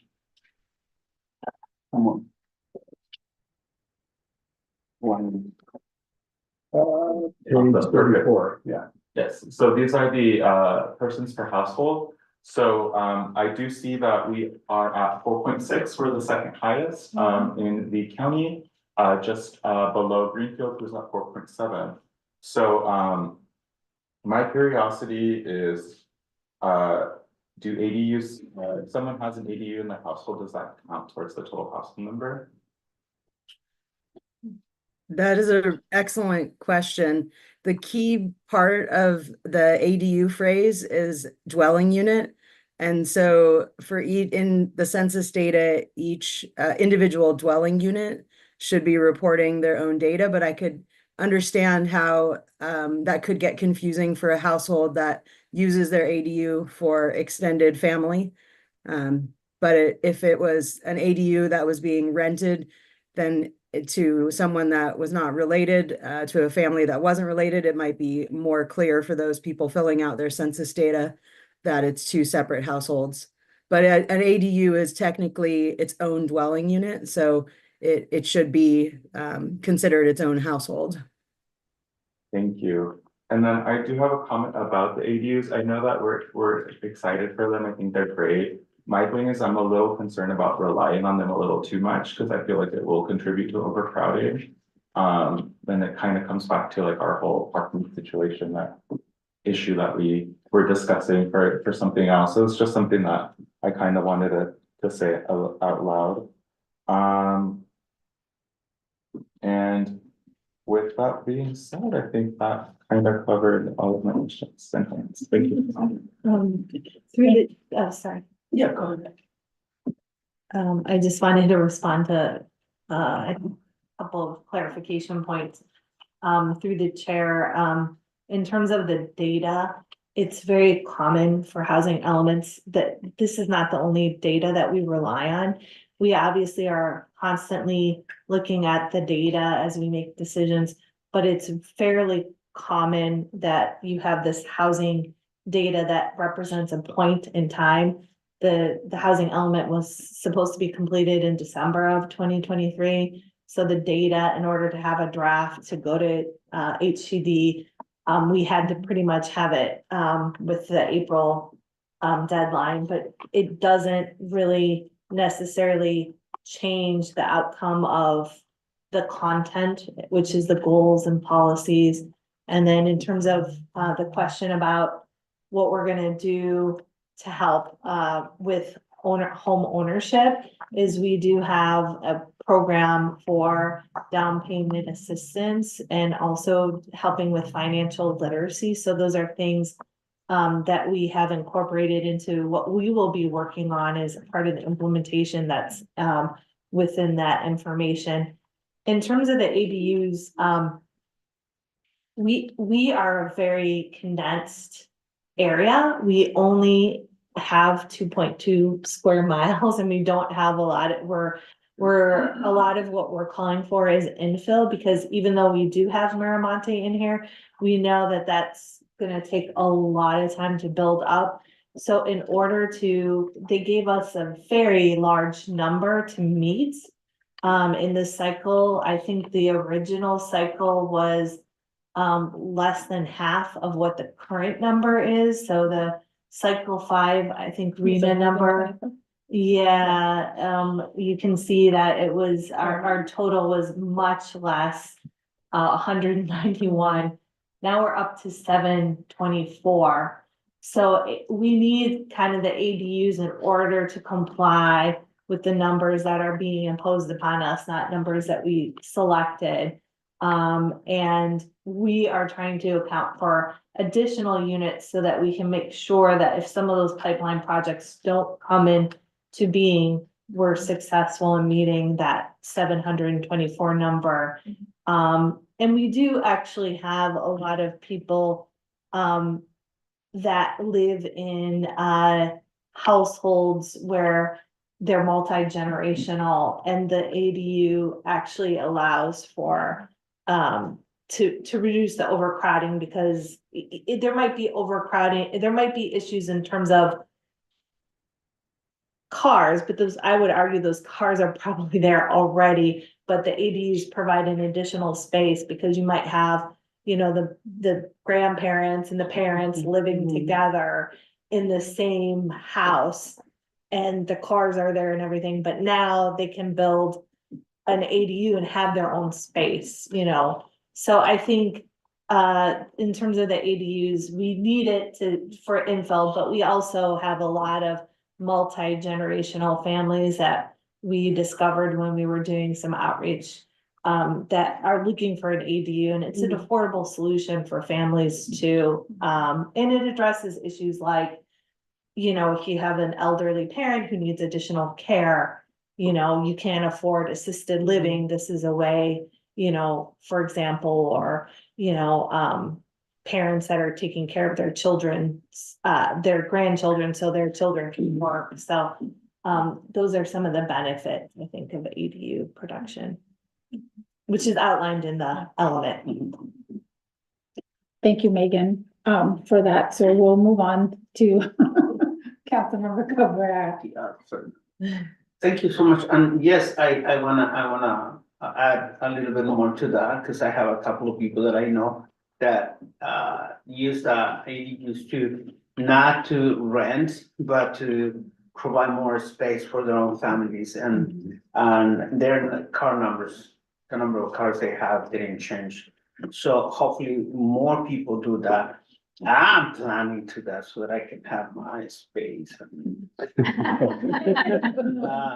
I consult with a lot of them that are trying to inquire for ADU process, and probably 95% of them are saying that they want to bring either their parents back because they can no longer stay by themselves, or they have someone that already finished college and they're trying, their son or daughter is coming back this way, or they're already living in the house and it's too much already at the smaller house. They might much rather use the incentive of building a 1,200 square foot home and then leaving the smaller house to other family that can take advantage more of the space. Thank you. Do we have story? So it's just one story. It's just one. One story, okay. But it depends on the zoning, but typically for R1, single family residential, it's just one story. I also looked at the numbers, and I was a little bit confused, but because of the previous thing with the sketch, I decided to wait and see what it was. And I think that it is because we are looking at the for affordability, the price for affordability that people can pay, and that was amazing. It's a lot of information, and I know that you guys work a lot. I want to thank you so much for all the work. I don't really have any questions. I realized I read too much. And I didn't want to confuse myself and more than that.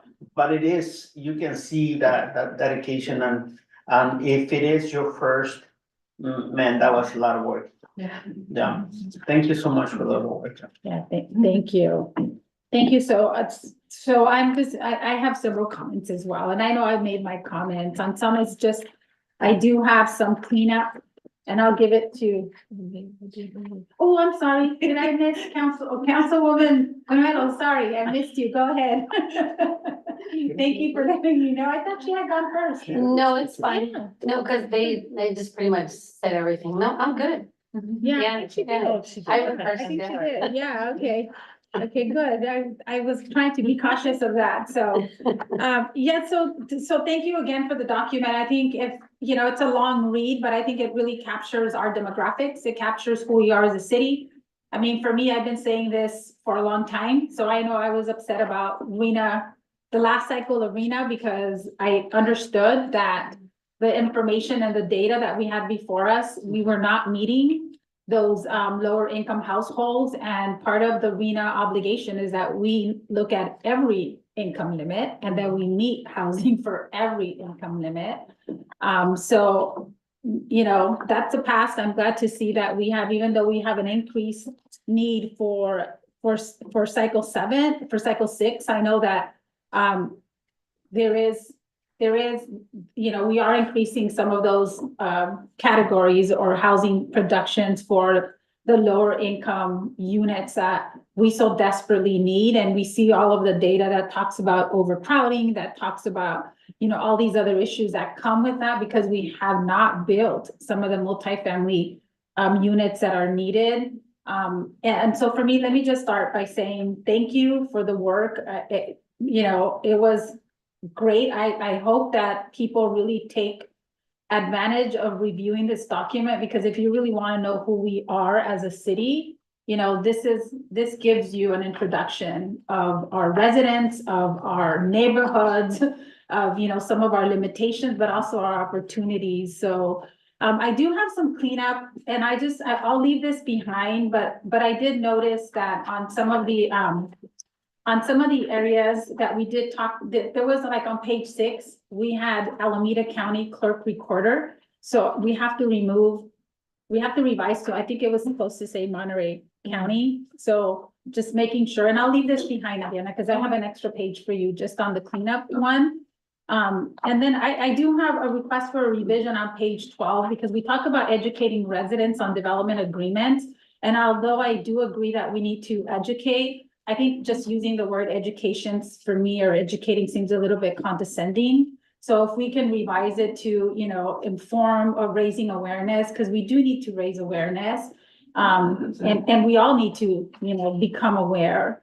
And then on page 16, you use a word, because this is like from the surveys, but it talks about students, that the type of support that was needed for housing was students, and it has 13%. So for me, that's a little bit misleading. Like, so are we talking about housing for college students, for, high school students? I'm assuming these students live with their parents. So I was a little bit confused about that 13% for students. Like, can we define students so it makes it clear what is a What was the page number? Page 16, and I have this, I have it, Beatriz, so I'll leave it behind, but I just want to make sure that I have that. And then, Can I respond to the student item? yes, Since that wasn't defined for the survey respondents, I don't think that it would be accurate to later put a definition on it. It was left up to the interpretation of those who took the survey. And so I think that would possibly skew the data a little bit to put something else in there that the survey respondents didn't have the opportunity to read when they were responding to the survey. okay, well, thank you for that, Nicole, but I think it's misleading even for us to have it in our document, and I guess it's part of the survey, but I'm just trying to figure out, like, what was that relevance to? I mean, I guess for me, when I look at students, housing for students, I mean, is it homeless students? Is it college students? Is it what type of student? So I guess maybe just the context of what the question was on the survey and what we're trying to capture. So that way it's a better understanding of the data that we're reading. So yeah, thank you. I think that would help. Also under page 17, you have the duplicate paragraph. So just to remove some of that. And then on page 25, when you talk about group quarters population, and it has continued to grow. So last year, I know that CTF closed one of their wings in the, well, CDCR closed one of their wings in the correctional training facility. So I know we're looking at numbers, as was mentioned already, from previous and whatnot, but can we, I mean, I want to make sure the data is relevant and reflective of what we have before us. So wouldn't that cause a decrease in prison population as opposed to an increase in prison population? So that's on page 25. If you guys can review that and just make sure that before we submit anything that we can look at whether that's an accurate statement or not. And then on AMBAG's use of on page 26, you use AMBAG's 2018 regional growth forecast. Sitting on the AMBAG board, I know that we've gone through the regional forecast to be able to look at the 6-cycle arena and doing some of the growth projections for the next couple of years. So can we use more updated data, or do we need to use the 2018 data from AMBAG? And that's on page 26. I know they're working, AMBAG is working on the regional growth forecast now. Yeah, so it's still not finalized? Not finalized. Okay, we're kind of arguing a little bit with them. Yeah. On it. Okay, so then because we That's the haven't last finalized it, then we can't use it. Okay. And then on page 58, on the 4.32, the housing choice voucher section, I know that if we can add information on the partnership with Housing Resource Center, because I know this year they conducted a gold standard landlord program. So I want to make sure, I mean, I know that we have what other types of partnerships we're actively gonna seek, but I think that's something that's already happened. So the city's already engaging in those partnerships to be able to add them as an additional resource. Page 58, yeah, I'm gonna give you this. And then on page 59, there's another reference to Solano County, and I think it's supposed to be Monterey County, so we can just revise that. And then on page 70, we use a lot of neighborhood data, and I think I know the question to this, but I'm gonna ask it anyways. So there's all these different neighborhoods, which, by the way, I've lived here all my life, and it was nice to see all the demographics of all the different neighborhoods. But now that we've changed to the districts, so would that make a difference? Do we need to include information as, these are the neighborhoods, but we will be now going toward districts, so at some point, would the districts now be, those would be, because now they're defined neighborhoods, and they would have defined demographics per neighborhoods, but because maybe we just entered into it, that data is not included? Right, so I think right now, because we classified it as a neighborhood, all the information and data is categorized per neighborhood. And we would have to go back and change all the maps and the data and charts to reflect the districting. And it would definitely change. So that would be in the 7th. It would be on the 7th cycle. Okay, got it. And then on page 76, there was a reference to Los Coches Adobe RV Park and so my question is, we don't have an MOU anymore with Los Coches Adobe. That has since expired, so do we still add them as part of the document? Because I don't think we're moving forward with that. It may not happen, but it's still an active project. It's still a project that has been expressed. But we don't have an MOU anymore. The MOU's expired, so And I doesn't that think- have to come back to the council if we wanted to continue to be an active project? And I think it also falls under the program if the city would like to use city-owned sites for housing projects itself. I think it's talking about also the site itself or any possible housing and or livable. Oh, yeah, areas. I'm sorry, I misunderstood. Okay, so it could be used for that. Yeah. Mhm. And then my last is on the revised paragraph 4th on page 97. Because it also references Solano County, and I think the reference is supposed to be with Monterey County. So those are just my cleanup items, and I just want to say, thank you, but I just, a couple of brief comments in regards to some of the income data that we see, and thank you for clarifying that these numbers don't really reflect what is current, especially on some of the rental and cost of housing. But I also want to make sure, I think what I've heard as well is, in our, obviously, we have to do more work on our inclusionary to make sure that it is meeting the needs of the people, of our residents.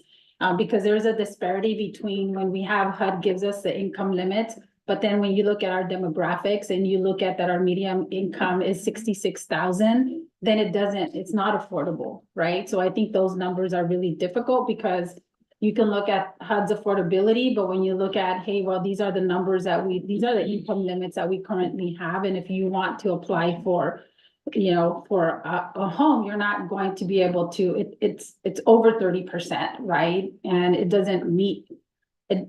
I think residents get confused about that because they said, hey, well, it doesn't meet our affordability. It's not affordable, right? It's saying it's affordable, but it really isn't affordable to our population based on our medium household income. But I just, want to say thank you, because I think for me, what this did is just reinforced what I know we have been lacking in the city of Soledad in terms of policies to really address our very low and low income housing, that we really need to focus on that, focus on our farm worker housing, address our overcrowding rates that we have.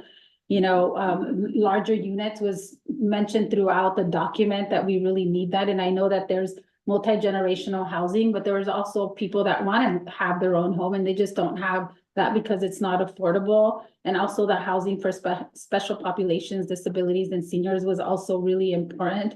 And I appreciate the fair housing section because I think it's important to be able to look at those disparities before we knew them, but now we have to do something about it. So being able to hold ourselves accountable regarding the fair housing law to really, for me, is reviewing our inclusionary housing to see, does it really meet the needs of our residents when we're moving this forward? Do we need to go back? Does it need to be revised? What do we need to do? And as was mentioned, as viviendas has been something that we heard a lot of concerns from the residents that were trying to apply, and they were saying, hey, I can't, I don't meet this qualifications.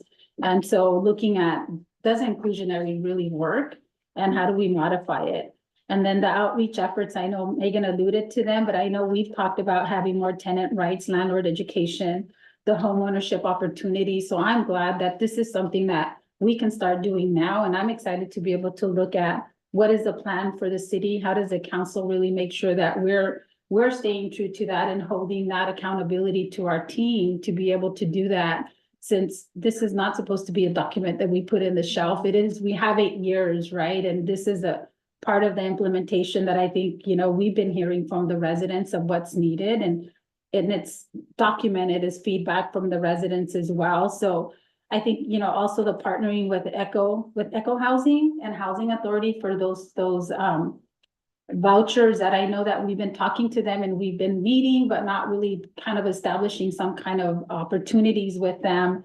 And then also code enforcement. I know we talked about code enforcement, but that was evident throughout the document that there's a need to really be able to address some of the unsafe housing conditions and why that's coming, especially because people are living in overcrowded situations.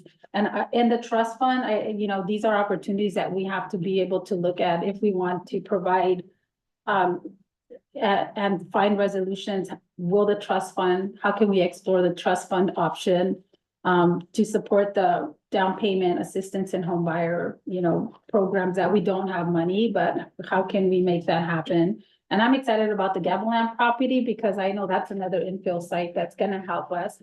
But now with this document, I think we can move forward when we have developments come before us to be able to say, these are the needs that we have. How do we work together to make sure that we accomplish that? And we're not just providing more market rate units that some of our residents are not, they're not accessible to our residents. So I think it also gives us opportunity to look at some of the workforce development and how we move forward to bringing more higher paying jobs.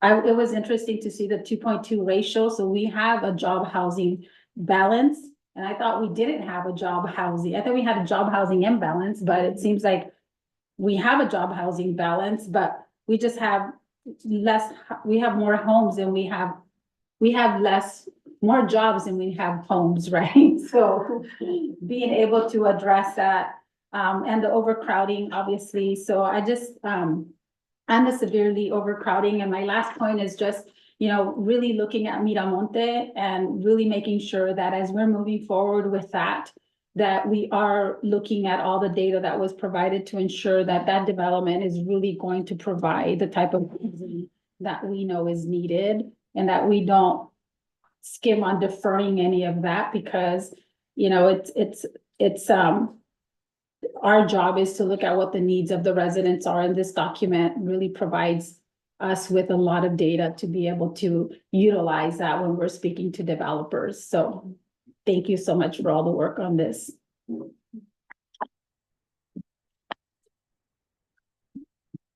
So with that, council, then we do have 2 items that we are being requested to move forward with tonight.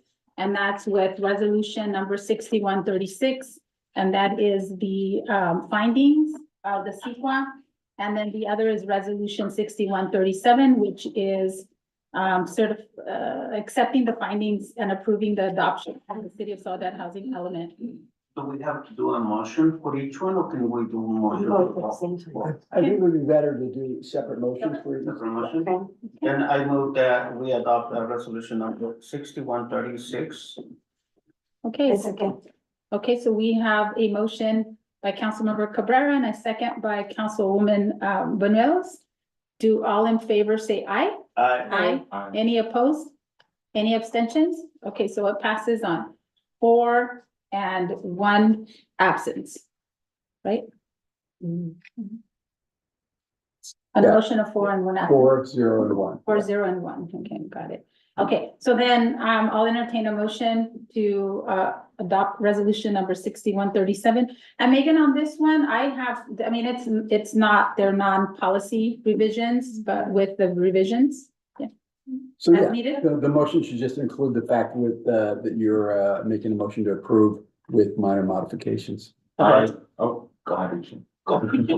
I move to approve resolution number 6137 with the Mayor's revision. with the mayor's revisions included. With the minor modifications, yeah, okay. So, so there's a motion on the floor by, Councilmember Sandro Sanchez and a second by Councilmember Cabrera. All in favor, say aye. Aye. Any opposed? Any abstentions? Okay, passes on a 4-0-1. Through the chair, I did want to mention, I'm going to be crying that this is the last meeting that Ariana Mora will be, joining us. And I don't know if she just wants to briefly mention where she's going to. She's staying. She said that she's. After tonight. And why, just. No, thank you so much. Yeah, it's unfortunate, but, I will be moving on, as an associate planner with the city of Pacific Grove. This is my last week here and, it's again, bittersweet emotions because this was my first planning job, after college. I got the opportunity to come in here as an administrative secretary and worked to be an associate planner for the city. And I really do appreciate the support the city of Soledad has provided, from conferences to just allowing me to work on different projects itself. The support here for that growth was really, really beneficial to my professional career as I move on. So I appreciate it and I appreciate everyone. And I will definitely miss Soledad and I'll keep in touch. Thank you. Thank you, Ariana. Well, congratulations, first of all. I mean, it's bittersweet, as Megan said, but to see the growth that you have and to see the energy that you brought and just, your leadership and the workshops and just your capacity to be able to translate, speak to our residents really compassionately, respectfully. I just so appreciate you. And so, I just keep in touch. So if you ever want to come back, I'm sure that they'll probably have nobody to talk for you. What else? But, lucky city of Pacific Grove, because they'll have an amazing employee. So thank you. Thank you. Is it okay if we take a 2-minute break to take a picture with her? Let's. Okay, Hi, Council Mayor. I am the Community Economic Development Director for the City of Soledad. My name is Camille, and I am actually Ariana's direct boss. And I just wanted to say, for my 8 months that I've been here at the city and being a planner myself, it is tremendous in like enormous growth in regards to seeing what a 3-year planner could do. And so I am very grateful that Ariana was part of my team. I relied on her heavily in regards of all the planning projects, and I'm still like literally trying to dig that history from her. And so I'm never going to be able to capture all of that, but I do hope that, I give her a lot of encouragement, and I do hope that she is successful. I do have her phone number, so I will be calling her. But I want to say, Ariana, thank you so much for what you've given to the city and your time and your service as a public servant, but also for even being a good rock for our team at the Community Economic Development. And I don't think, with me and Beatrice also joining the team, I don't think we were able to do the work that we did this 8 months without you. So we very much do appreciate, and I think the city also very much appreciates all your hard work. So Yeah. I don't want you to cry, and I know you don't like the spotlight, but I do think that is, I give credit to where credit's due, and you definitely deserve it. Thank you. Okay. Yeah, thank you. Well, congratulations. So we'll just take a few minutes because it's not, we still have a couple of more items on our agenda, so we'll take a few minutes. Ariana, so if we can take a picture with you, because it probably will be the last meeting we see you. Sure. Not the last picture, I hope.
Thank you again to the public for being patient as we bid farewell to Ariana and wish her well in her next journey and thank her for all the service she provided to the residents of Soledad and to our city.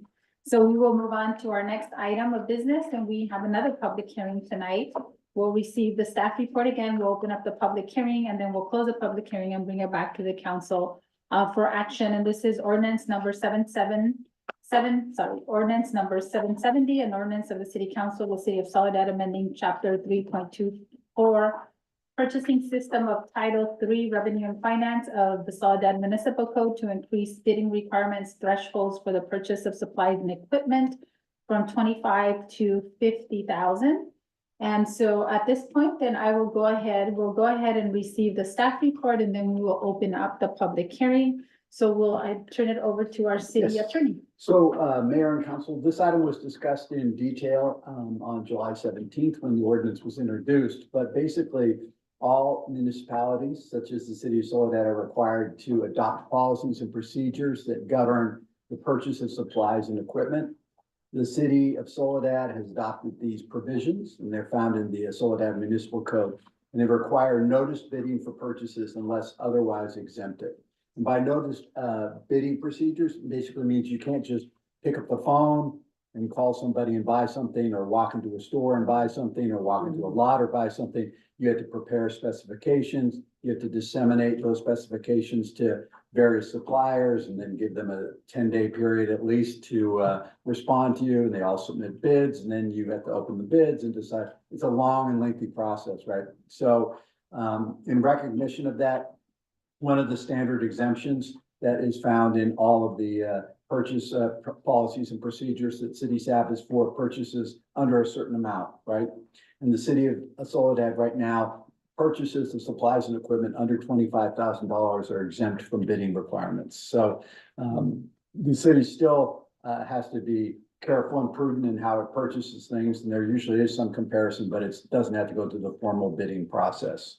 Unfortunately, this $25,000 threshold has not kept pace with inflation. And many of the regular routine purchases the city needs to make in order to keep business humming in City Hall don't fall under that $25,000 threshold any longer. So it increases the time period in which the city has to go through to purchase the equipment, causes delays and so forth and so on. Part of this is because the cost of supplies and equipment has gone up dramatically in the past decade, but especially after the COVID pandemic, we saw prices of supplies and equipment really rise, and those prices have never come down since they went up. So the last time the city's bidding exception threshold was amended was in 2017. It was raised from 15,000 to 25,000. And at the request of both staff members and the city manager, staff has requested that we increase the bidding requirement threshold to allow the city to make necessary purchases to address city needs in an efficient manner. And the recommendation was that we increase the current bidding threshold from $25,000 to $50,000. These purchases will still be subject to council approval unless they're otherwise exempt. By that, if for some reason at some point we decide to change the city manager's ability to spend money and raise that threshold to match this threshold, and it'll always appear on the warrants list provided for approval at each council meeting. So you'll still see these purchases show up, although they just won't come before you for approval. The ordinance has been brought forward this evening for consideration of waiver of reading, adoption and reading by title only.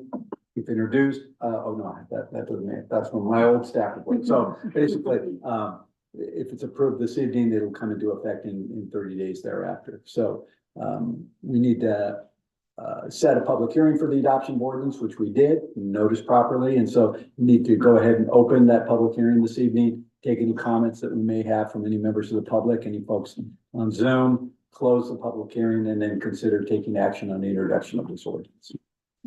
Okay, thank you for that. So then at this time, I will open up the public hearing at 9:35, and then I will entertain any public comments from those that are joining us here in our chambers.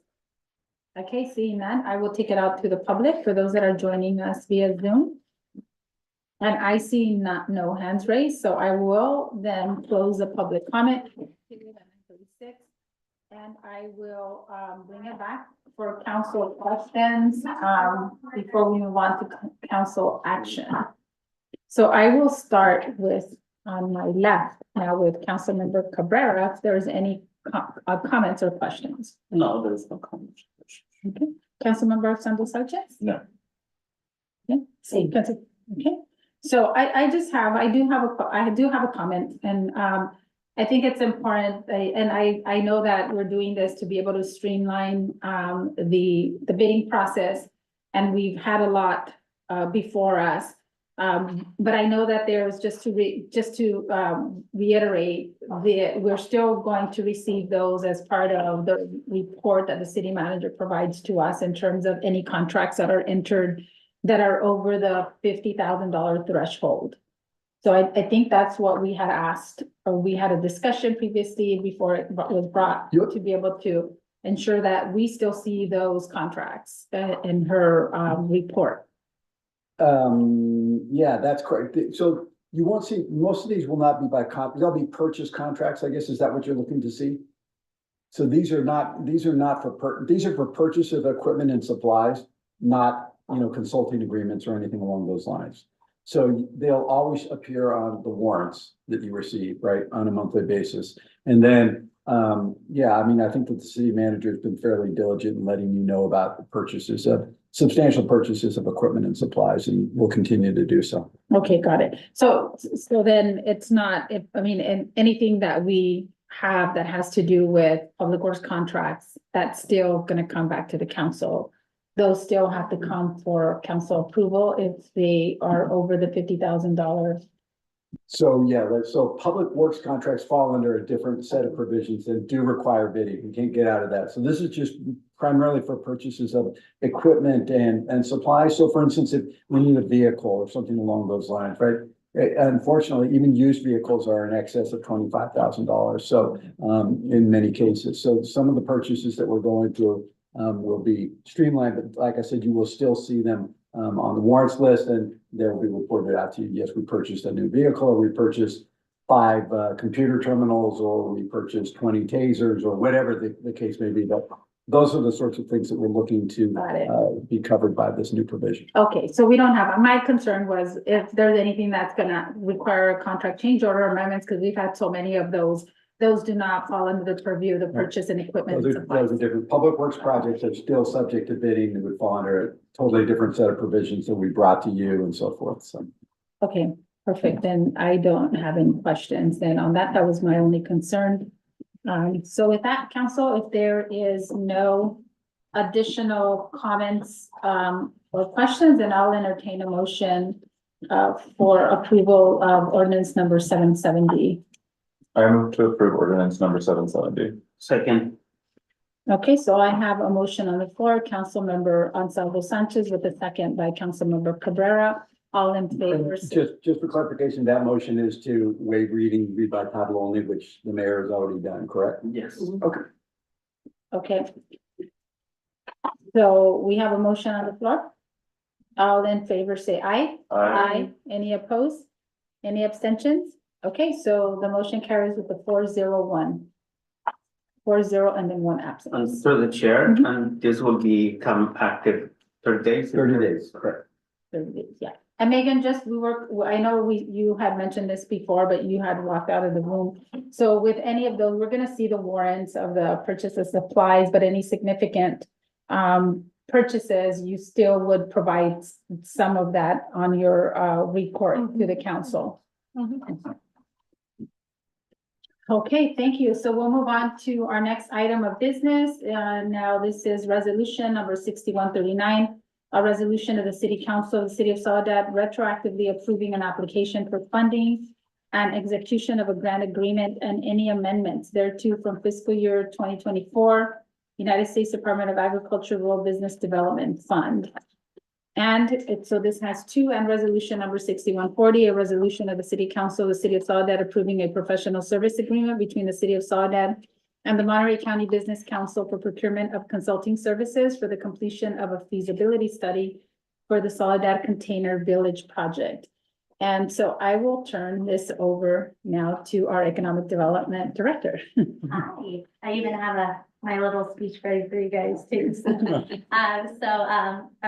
Good evening, Mayor and Council. I am Kanu Yang, the Community and Economic Development Director. And I'm here today to present to you the recommendation to retroactively approve an application for the funding and execution of grant agreement and any amendments thereto from the fiscal year 2024 USDA Rural Business Development Grant Program, and to also recommend approving a professional service agreement between the City of Soledad and the Monterey County Business Council, MCBC, for the procurement of consulting services for the completion of a feasibility study for the Soledad Container Village. As you may know or aware, that the city is working on conceptual plans for a business incubator for economic development or economic growth called the Soledad Container Village. These conceptual plans were brought to council and approved in 2023. In understanding the council's direction, the city has been working on funding and pre-development work plans for the container village. Part of the work includes the need for a feasibility study for the village. The study gives the study aims to access the practicality, the viability of the project, assisting in determining the feasibility financially and potentialness for construction. So on December 4th, 2023, the USDA and Rural Business Cooperative Services announced their notice of solicitation for applications for the Rural Business Development Grant Program. This grant opportunity, sorry, 2 pages, allows for the city staff to review and apply for the feasibility study for the Soledad Container Village. In working with the city's grant writer, Townsend, and talking to USDA staff, this competitive grant is being applied for the feasibility study and economic impact report specifically to the container village. The city intends to utilize the consulting agreement with MCBC to assist in identifying and retaining a qualified consultant to complete the feasibility study. MCBC has a long-standing expertise and access to numerous consulting firms capable of developing the study, and they have been an avid partner with the city in regards to economic development. We do have Paul Farmer online from MCBC if you have any additional questions after my report. So on February 28th, the city did submit for an application with the USDA for the Rural Business Development Grant for $50,000 with a 1-to-1 cash match of $50,000 allocated from the fiscal year 2022-2023 ARPA funding. The proposed budget once again includes the anticipated expense for the consultants through MCBC and developing and creating the study with a total of $100,000 in total for the grant itself. So with that being said, staff is super excited to be able to apply for this grant, and we have been working actively with USDA to see when we're going to get more information in regards of the grant and if we do get the award. But we need to bring it to council, let you guys know that we did regularly apply for the grant itself for the feasibility study. So with that being said, any questions? Thank you, Kanu, for the information and the report. So let me open it up. Well, let me take it out to the public first for any comments on this, and then I'll bring it back. And then if also I didn't see Paul, so I'm not sure if Paul's on the line. Oh. I don't see him in case they wanted to say anything. I don't see him. Okay. So what I'll do then, let me take it out to the public. If there's anyone from the public joining us here. Oh, he's not here. He's on here. No, he said he's on our. Oh, he is? How come I can't see him? I can. Oh, you know what? He's under the Monterey County Business. Yes, so I don't see his name. That's why. Okay. Sorry, Paul. Sorry about that. Here. We're throwing you under the bus. Sorry, I just see Monterey County Business is the number of council. So thank you. Paul, so let me open it up before I take it out to the public. If there's any comments you'd like to make before we open it up for public comments. Mm-hmm.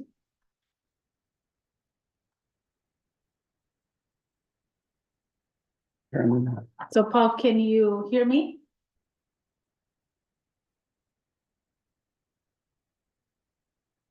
Oh, he says how to unmute.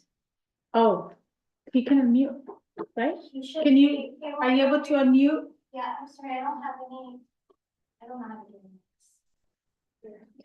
Give me 1 second, Paul. Oh, wait. I can't unmute him either.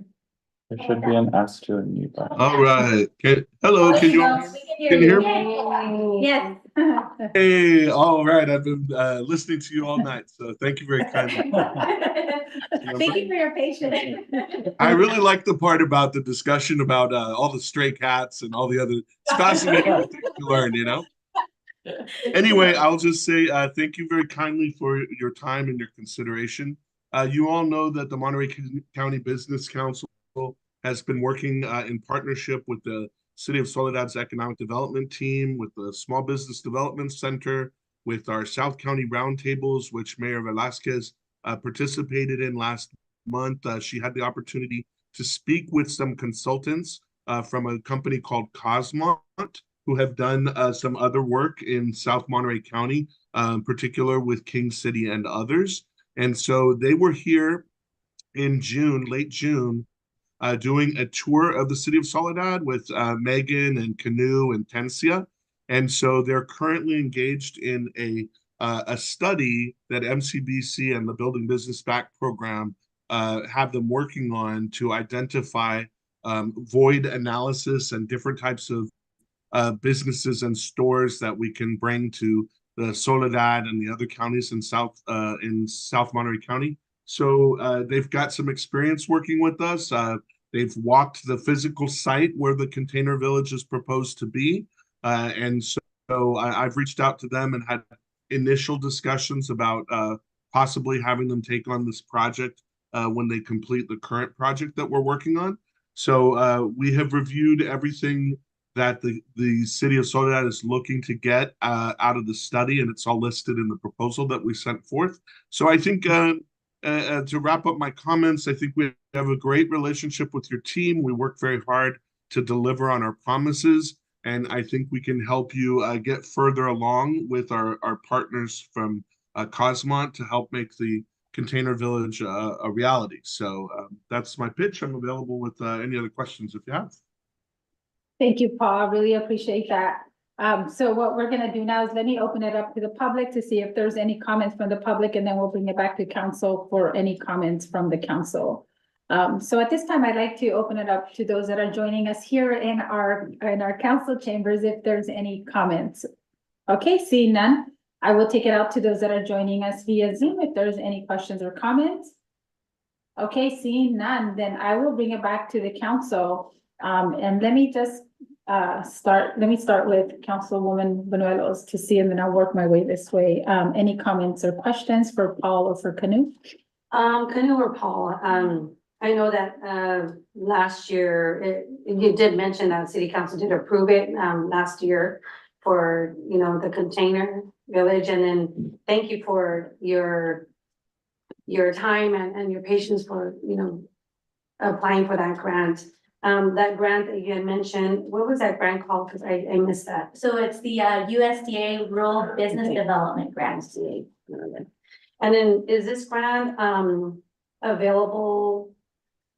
Is it every year, every 2 years? Are we able to? So it's actually a revolving loan, but because it's a USDA grant, it is a federal grant.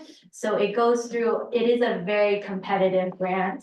And so it's very rare that they do offer it to more rural communities or smaller communities. But we have had good conversations with our USDA branch here in the central area or Central Valley area, where actually our USDA branch is in Fresno.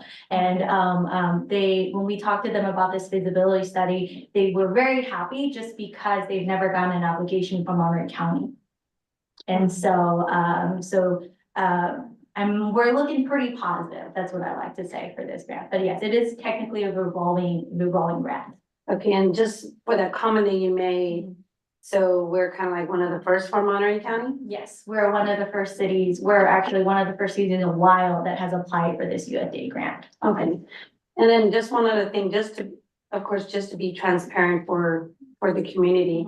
You know, it's not saying it's not on the side, you know, it's not in the back burner. We're just gonna continue, you know, getting proposals and getting grants to, you know, make this container village. As part of this grant is going to create a feasibility study for the city to see whether or not it is gonna be financially feasible for the city to build it themselves, or to have maybe possibly get a developer to develop it for the city. And then we could consider what those choices are, and that will be something we'll most likely bring to council, so you guys can have more conversation about it, because we do, my staff in the city, we're very aware about how important this container village is, and how a lot of people have asked questions about why we aren't moving on. But of course, when it comes to funding, it's kind of one of those things where we have to keep finding grants and keep finding additional funding sources to make sure for us to progressively forward. This feasibility study will literally tell us whether or not we are able to do it, or if we wanted to continue investing in it, then it will give us a good timeline in regards of how we would be able to do a build out. Thank you. No others. Okay, thank you. So Councilmember Ansaldo Sanchez? No. Councilmember Cabrera? Just a comment. Thank you so much for that, because that you're mentioning options, and that is amazing, because now because in my mind, it was just something that we have to, and I was struggling to find where we're gonna get the money to do that. Having options like having a developer to build that is amazing, and yes, the grant is only for that feasibility study. Yeah, and this feasibility study, and like I said, my team and my team, we've been searching a lot about container villages or throughout the United States and even in California. And what we've realized is majority of the container villages that are built are done by private developers, or done by, you know, other developers, and not actual cities themselves. And so because it's a lot of financial considerations when it comes to doing something like this. So this feasibility study just gives us a better picture, and be able to give us better options in regards to how to make this a future realistic issue for our economic development growth here. Yeah, thank you. I think my comments are just kind of along the way that I know when we started looking at what else we can do to develop that site, there was a lot of different discussions, and our prior economic development director did come and say, hey, this is an opportunity. And the council got really excited in terms of what that would look like. We moved forward with the design piece, and we had some renderings in terms of what it would look like, and, you know, got our community excited about it, right? And I think the piece of the feasibility study and the funding and all of that, obviously we knew that it was gonna be like pretty enormous amount of funds. And not necessarily, you know, there was some understanding of how that could work. Getting an anchor, you know, business to be able to help support that. But I think having this and doing, you know, the void analysis, which I think that's gonna give us more information in terms of what do we need, right? To put those pieces together to be able to determine whether this is a reality. I hope it is, because this is what we've gone out to our residents to share, you know, and that they're excited about, okay, well, this is coming, but now it's an opportunity that we have to be able to look at different options and alternatives and timelines to be able to move forward. So I appreciate that there's, that the staff has continued to pursue this, because I know I get comments in terms of, well, that's great, but when is that gonna happen, you know? Because the community was excited about it. So I think my only comment, my only question on this is, the timing for that to happen, the timing for the feasibility study, and I apologize if I overlooked it. But the timing, and then also, you know, we've reached out, and as part of my mayor role as well, I think Councilmember Cabrera accompanied me last year. I think it was last year. You know, we were at the state legislative days, and we met with representatives from Speaker Rivas's office. We met with Congresswoman Lofgren as well, and shared with her the vision that we had for this container village. So I think it's important that we continue, especially if this is a federal USDA grant that we get support, if we can get a letter of support from Congresswoman Lofgren, let her know that, hey, these are some of the efforts of how we're wanting to move forward with this project to make sure that we, seek their support for some of these grant applications that are competitive.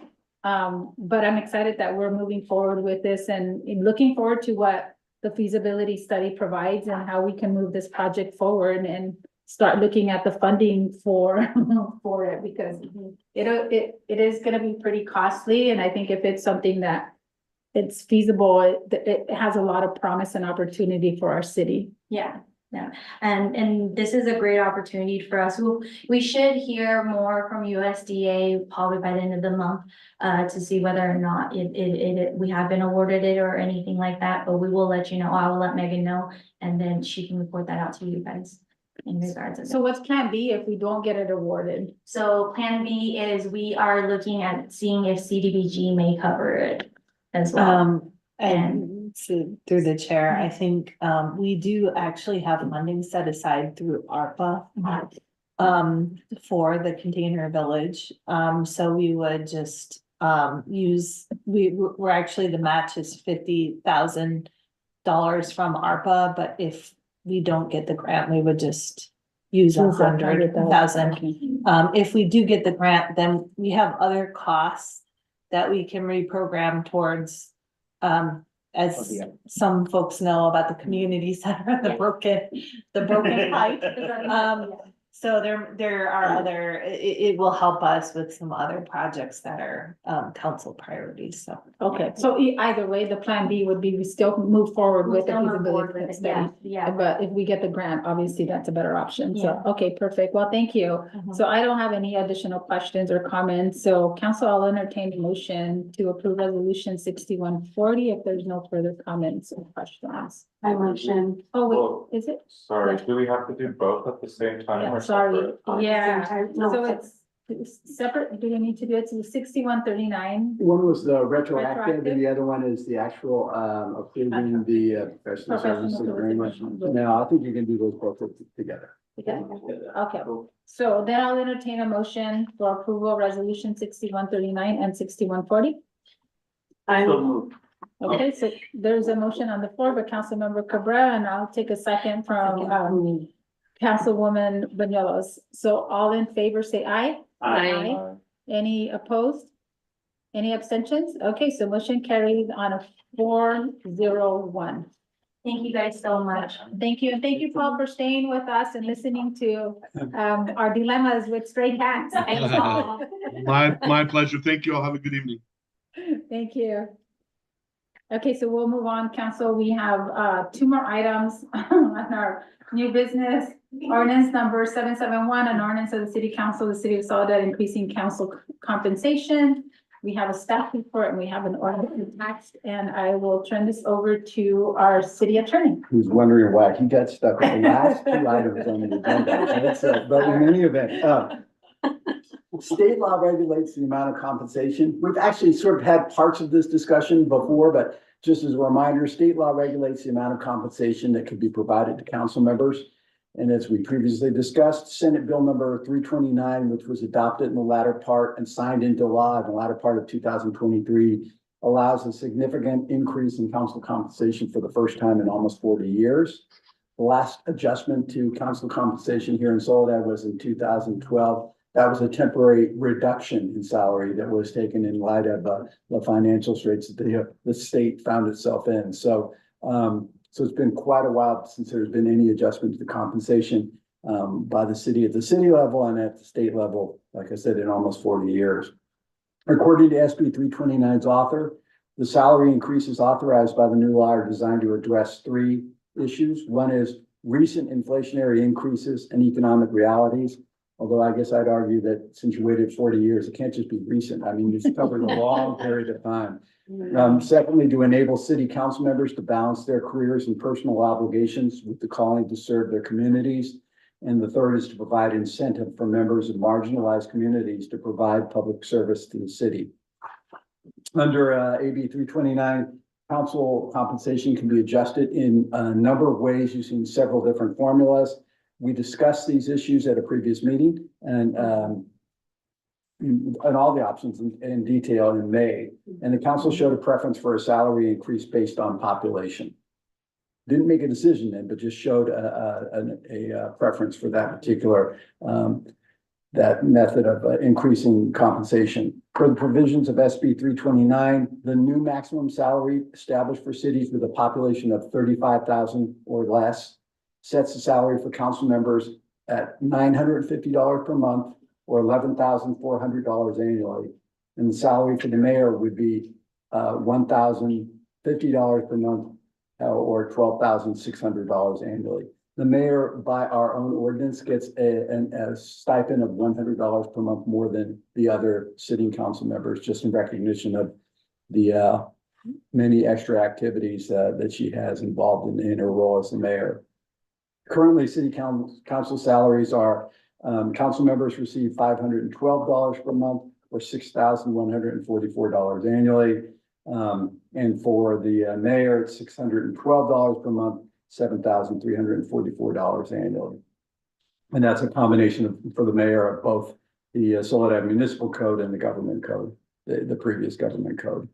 So on May 1st of 2024, the council provided direction to staff and then deferred any action until after the adoption of the fiscal year budget in order to ensure that there was adequate funding available in the budget. And that did happen. I did confirm with Mike Howard that an amount was worked into the budget in anticipation of the fact that there was going to be an increase that would cover this increase in compensation through the end of the fiscal year.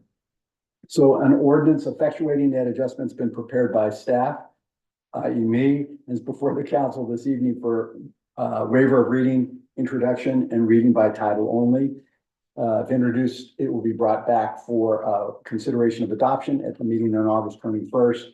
I'll also note, as we have previously discussed, that unlike our other ordinances, even after this one is adopted, it will not take effect until after the election in November 2024. Government Code Section 36516.5 says that any change in salary doesn't take effect until the first pay period after a council member commences a new regular term of office. So that won't be until after the election in November. If the council doesn't like this formula or wants to revisit a different formula, we could do that, but I would probably have to bring back a reformatted ordinance. We couldn't just make the modifications here this evening in the dais. So that's all I have. Happy to entertain any questions. Okay, thank you, Mike. Thank you, Mike, for that. And so what I'll do is, let me see if there's any comments from the public. But before I do that, I just wanna, I know Mike Howard is still on the line with us as well. But I know that there was a question, I mean, you alluded that the budget does support this if we want to approve what's before us tonight. So Mike, just as a matter of confirmation for us again and for the public, that just whatever decision the council makes tonight based on some of these numbers, based on the population that was presented to us and those increases, that there doesn't impact any of the budget items that we've approved in our, what was it, 2 months ago? Yeah. That we approved for our 2024-25 budget.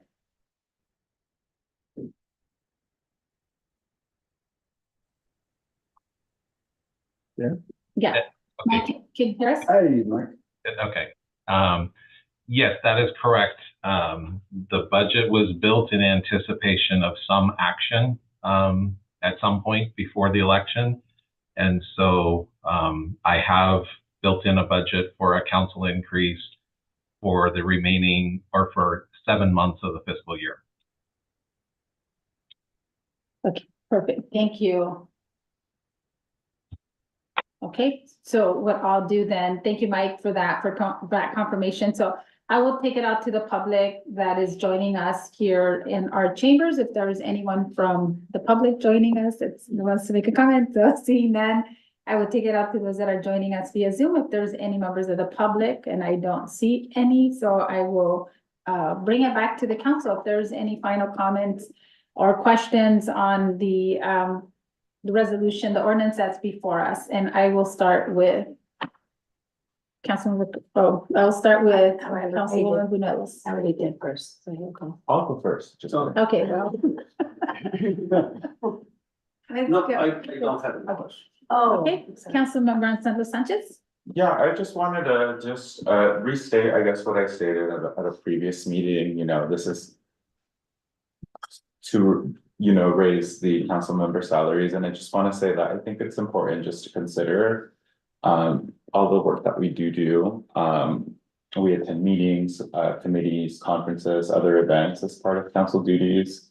Sometimes we have to take time off work to do that, I've had to take time off of work to come in, do events, to be briefed by Megan, which I totally appreciate, Megan, absolutely. And I wanted to say, historically, that council members in the past have been folks that are, business owners, retirees that are able to kind of attend these things, and I think we do want to start tapping into different folks to come be representatives of our city, and that does include folks that may work regular 40-hour job and may need to offset, taking time off of work to come in.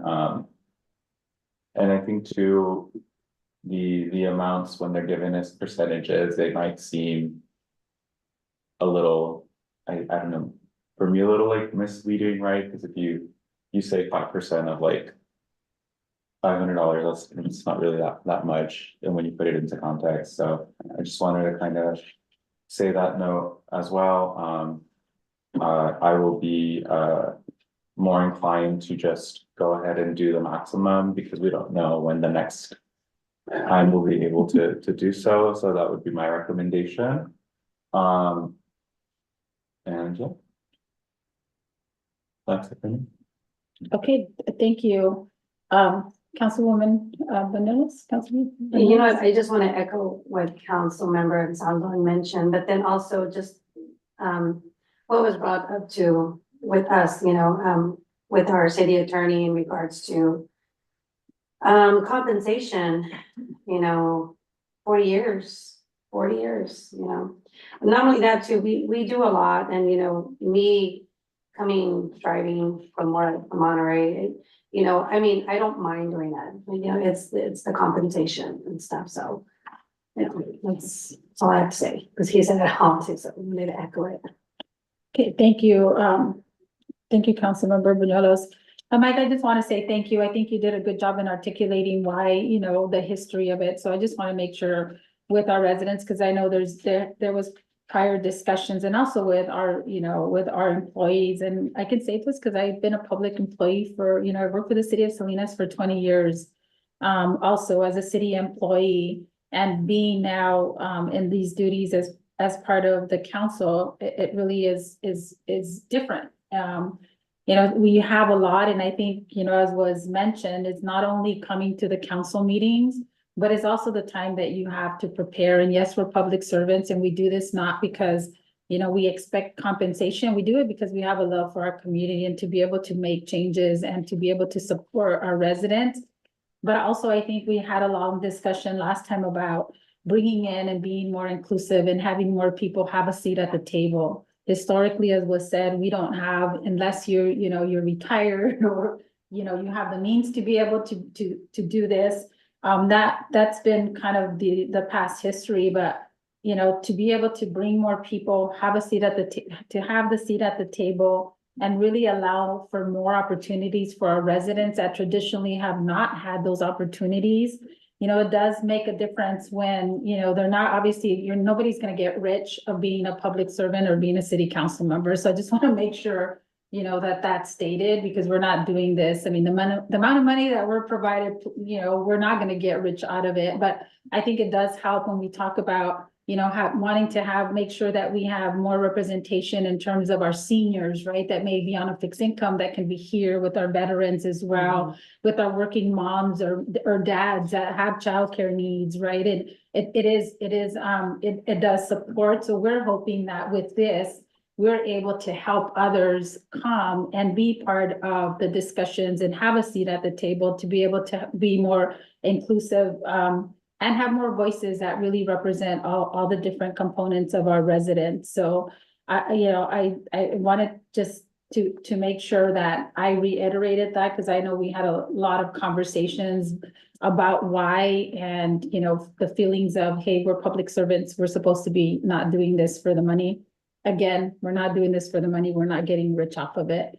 But I think in the spirit of wanting to make sure that we have more participation from different community members that traditionally couldn't be here, that hopefully that financial incentive does provide opportunity for more people to get engaged.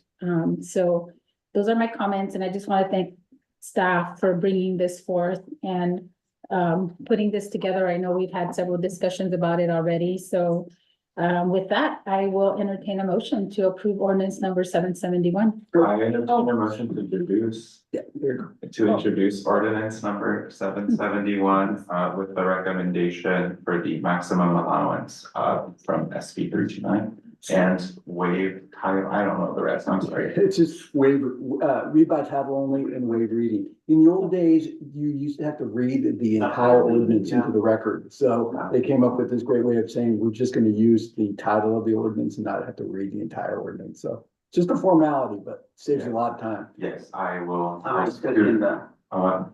Finish the waive to waive Okay. by title only and read by title only. It's To waive. waive reading. Waive and reading by title. and read by title only, ordinance number 771 with the maximum allowance SB 229 recommendation. Second that motion. Okay, so we have a motion on the floor. First by Councilmember Gonzalez Sanchez and a second by Councilmember Cabrera. All in favor, say aye. Aye. Aye. Any opposed? Any abstentions? Okay, so motion carries on a 4-0-1. Okay, so we'll move on to our last item on our business agenda, which is resolution number 6141, a resolution of the City Council of the City of Soledad dissolving the city's Measure S and Y Citizens Oversight Committees and approving the formation of a new combined City of Soledad Transactions and Use Tax Citizen Oversight Committee. And I will turn this over again to our city attorney. Okay, so the city, as you all know, has two transaction and use taxes. In other words, sales taxes that were approved by the voters of the city and which have been codified in the Soledad Municipal Code. They're more commonly referred to by folks in the city as Measure Y and Measure S. Measure Y is a temporary emergency 1% sales tax measure that was approved in 2012. Measure Y serves as a funding resource for the community's highest priorities, including public safety services. Measure S is a 0.5% sales tax measure, came effective in April of 2021. Measure S revenues are allocated with a preference to quality of life services for the community, including funding for the community center, low-cost youth recreational and senior programming, and animal welfare services. In accordance with the provisions of both of these ordinances and taxes as they were adopted, the city has established committees to provide citizen oversight over the use of Measure Y and Measure S revenues. These committees were a selling point when these taxes were brought forward for the voters. Basically, you would have a citizens group that would review the previous year's expenditures to make sure that they conform with what they should be spent on, and then to make recommendations for the use of the funds in the upcoming year. The whole idea of the citizens oversight committees adds a level of accountability and transparency to the entire process of using and spending tax revenues. Measure Y, pursuant to the ordinance that established it, required that the city council establish a 5-member Measure Y oversight citizens oversight committee. Measure S, which the city council established as a 9-member citizens oversight committee. It consists of 5 members that are required by the ordinance. That was what was brought before the ordinance. And then the council decided to add 4 other seats that were appointed by the mayor for special interest groups. And those appointments were, the special interest groups were city youth, seniors, animals, and I'm missing one. Oh, I think childcare. There we go. That means so Measure Y is a 5-member board currently. Measure S is a 9-member board. Unfortunately, the city's encountered difficulties in generating and maintaining citizen interest and participation in the oversight committees. Currently, the Measure Y committee has only 2 members and is unable to meet because there's a lack of quorum. Somewhat similarly, participation of a number of appointees to the Measure S Citizens Oversight Committee has been sporadic, making it almost impossible to achieve a quorum. Some of the Measure S appointees have left the committee due to appointment to other city boards, while other members have resigned or failed to attend meetings. Like the Measure Y committee, Measure S Citizens Oversight Committee is down to just 3 members, also unable to meet because they don't have a quorum. So on June 5th of 2024, the council met to discuss the problems with the oversight committees and to consider options to make it easier to achieve quorums and conduct meetings. Thereafter, council provided staff with direction to prepare a resolution that would incorporate those requested changes. And that's what you have before you this evening. So per council direction, we prepared a ordinance that will do the following things. It will dissolve the current Measure S and Measure Y Citizens Oversight Committees. It will create a new combined 7-member, calling it the Transactions and Use Tax Citizen Oversight Committee. The committee would be comprised of 1 member appointed annually by each member of the council, and that includes the mayor, and then 2 additional members appointed by the mayor, subject to council approval.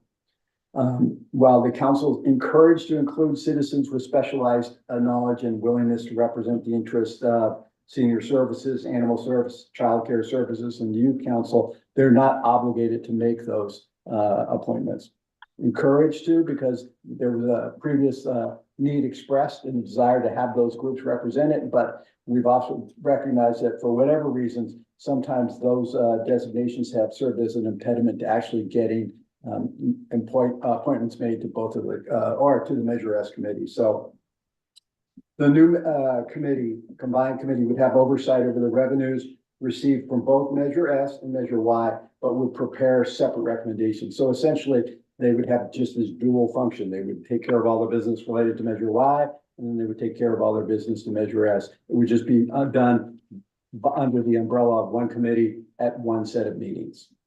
Members of the committee would receive a $50 stipend for attendance at each meeting. There was a desire to provide some incentive to have people be interested in participating in this. Maybe folks don't think taxes are particularly thrilling. I don't know, but they like the idea. The thought was that financial incentive might provide some interest and greater participation in these the committee. And there had been a request to see if we could establish staggered terms and so forth, but when I looked at the ordinances, per both of the ordinances, Measure S and Y, terms on the committee are supposed to be just for 1 year. That doesn't mean you can't reestablish or reappoint somebody for another year, and they have to be done on an annual basis. So we are going to continue to run into that problem of every year, everybody on the committee is going to be subject to reappointment. But hopefully with the incentive, the financial incentive, and the smaller group, we'll have people interested in staying on the committee for a longer period of time. So staff believes that the committee modification measures set forth in the resolution you have before you will make it easier to keep a single citizens committee populated. It also reduced staffing and administrative needs associated with committee meetings. We had the situation with the Measure S, I think, where we tried to have 8 different meetings. We only had 1, but each time that happened, we had staff, produce agendas, stick around to take minutes and so forth and so on. We ran into significant administrative and staff cost to have those things happen. We feel that the resolution before you has removed some of the prior impediments to the appointment process and will ease the council's administrative burden. And then we think that perhaps the enhanced responsibilities of the committee, having the both oversight of the both Measure Y and Measure S, as well as the financial stipend, will increase public interest in committee service. So what you have before you then is a resolution that would, like I said, do all those things. One of the recommendations, obviously, in dissolving the current Measure Y and Measure S would be to thank those folks who are currently in service and let them know thank you for your service on this particular, these 2 particular committees, and let them know that they would be eligible for reappointment if they're so interested to the new combined committee. So that's all I have. Happy to answer any questions. Thank you so much for that, Mike. Thank you for that thorough report. So I will take it out to the public to see if there's anyone from the public that has any questions on this item. from those that are joining us here in their chambers? No questions, so I'll take it out to those that are joining us via Zoom. Okay, so I don't see any hands raised, so I'll bring it back to the council for any questions from Mike, and just thank you for working on this. I know we've had multiple discussions on it. So I will start with Councilmember Cabrera. Yeah, I can start. I actually, within the content, I said, one of the questions, and the analysis is in number 2, towards the end, it says, appointments, when it talks about appointments, and it says, current members of either the Measure S and Measure Y oversight committee will be eligible for appointment to the new committee. So now I'm wondering if it will be easier for us just to reappoint them, those that are part of the committees that have consistently attend those meetings, instead of looking for 7 more. Because we already have a few of them, so would it be easier to appoint them? Each one of you will have the opportunity to appoint, so we're gonna go through the appointment process. So your appointment to Measure S or Measure Y, you can reappoint that person when we appoint the committee itself, right? So you'll have the ability to make that decision whether or not you just want to reappoint that person. Or the problem that we ran into is that we have, I think that we ran into a situation where somebody was going to end up having to decide between 2 appointments that they made. So maybe it was you, Mayor, I can't remember, but I think that we just ran into this problem. If we just had a blanket, we're gonna just reappoint those folks automatically. We wanted to make sure that you had the ability to make the choice of your appointment. But I think one of the issues is that we have to dissolve it first. So in order for us to enter into the 7-member with not the fancy title, right? That we have to dissolve first, like those appointments, and then we can do reappointments if we want to. But I think that's the issue. We have to dissolve first. And that's why I wanted to make sure it was clear that those folks who are already on, I agree with you. Those folks who've already expressed an interest, they've shown diligence in coming to, they can be reappointed, but we want to go through the appointment process so that, because we're moving from a 9-member board to a 7-member board, and we wanted to make sure that the mayor had her 2 appointments that she wanted to make, and then the rest of you, each individual council member had the ability to make their appointment. Do we have the number of people that want to continue in that? That I don't know. I'm not sure whether or not the folks who, it could be you have some fed up folks with Measure S who just say like, no, I don't want to have anything to do with it. Because of that. Because of the problems that we were having, right? Because those same people kept showing up to meetings and never. That's why I think, and that's why I think that it is really important that we let them know that they will continue to be, but it is just a process that we have to go. But make sure that they know that they are, or they will be appointed to the same committee. Well, they may not. Yeah, they may not. I think that what is incumbent on council members is to speak to their appointments, right? And find out if they're interested in continuing, and then just go ahead and make that appointment when the opportunity comes up. So just for the point, yeah, they may not be, but come on, reality check. We haven't found people to participate in those measures. So getting those individuals that are continuously participating, it is important so that we can have a base.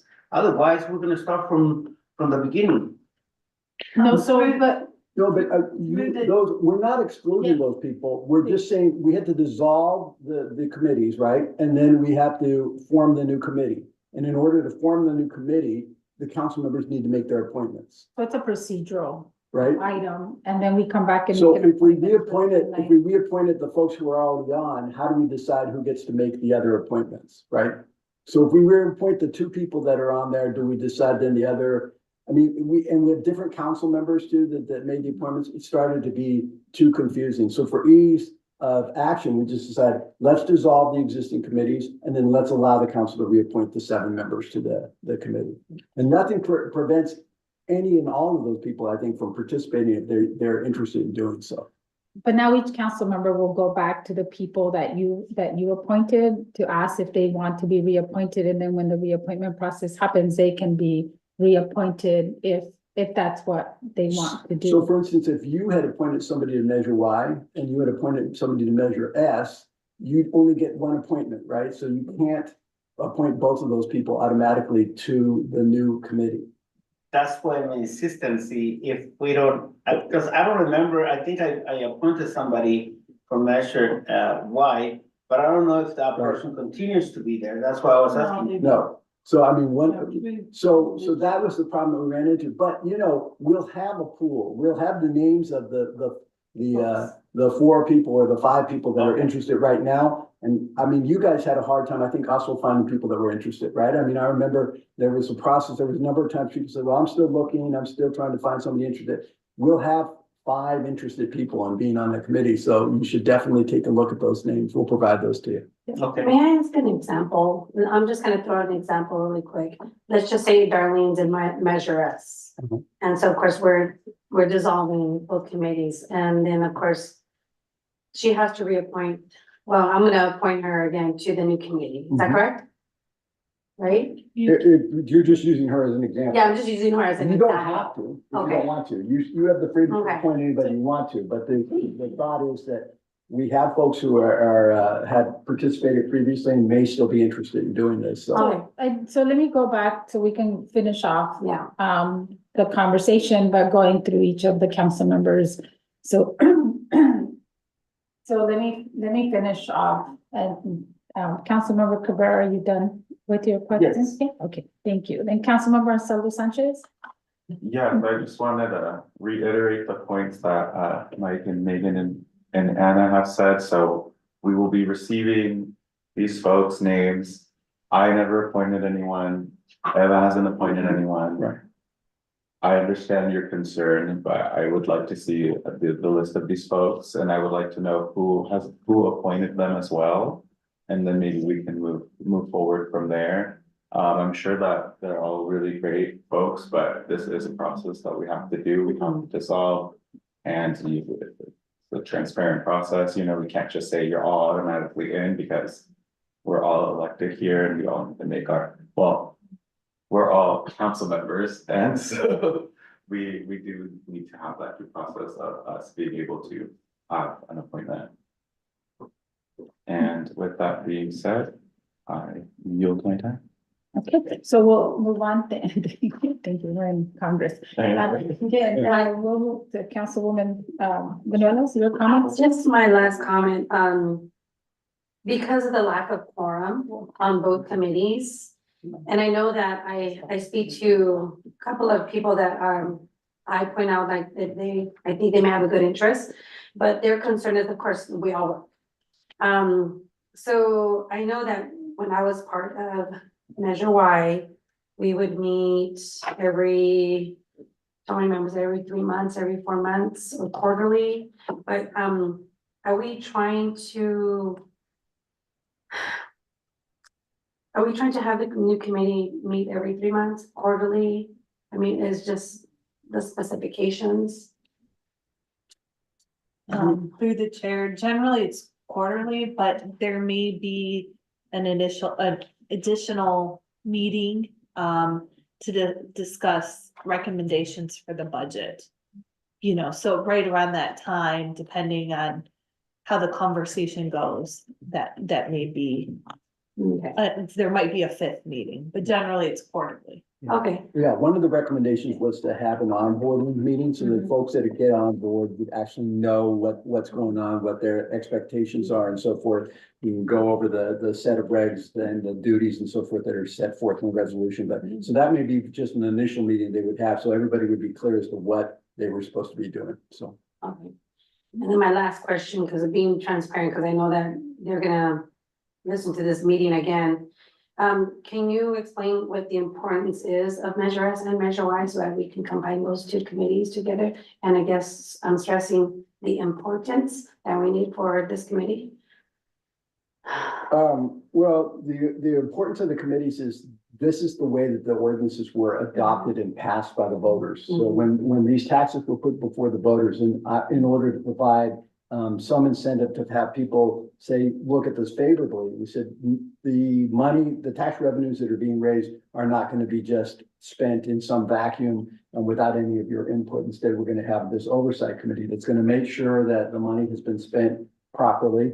And they're general taxes, so they can actually be spent anyway that the council so decides. But notwithstanding that, there were preferences for both Measure Y and Measure S in terms of what the money would be spent on. And so the oversight committees are supposed to generally keep track of how the money has been spent. Yes, that was done properly, and then make some recommendations to the council as a whole as to how the money should be spent in the future. But it's an integral part of the actual whole setup for both of these sales tax to have these oversight committees providing that kind of input. Yeah, thank you. Yeah, thank you, Mike, for that. So I just want to say thank you for putting this together in a manner that, you know, we can move forward with. So I understand the procedural piece of it. And I think, you know, again, Measure Y and Measure S, and now we're gonna call it the City of Sausalito Transactions and Use Tax Citizens Oversight. Maybe you can use a better.